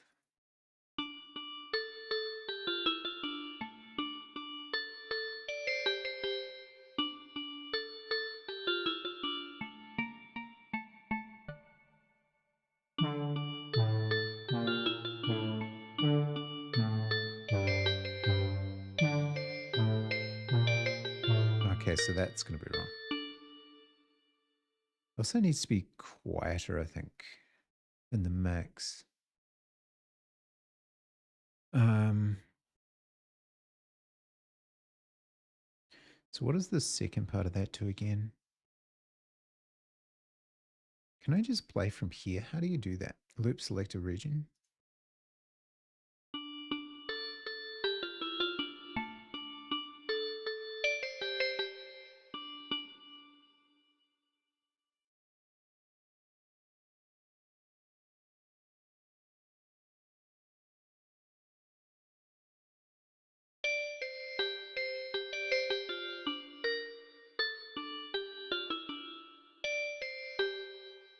We must want to go down.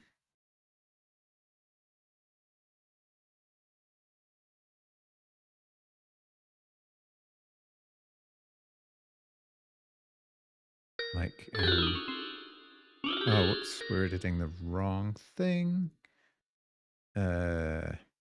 This.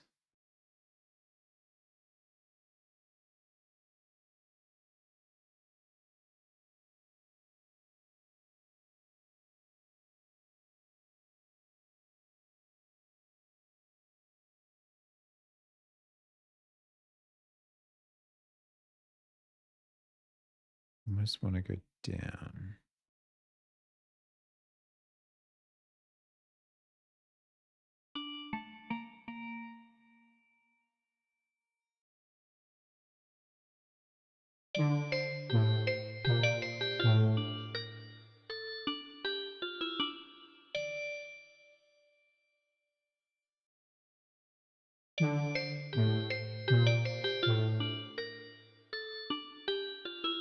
All right, because it's we didn't actually change this. We changed the loop section. No way, unloop a selector region.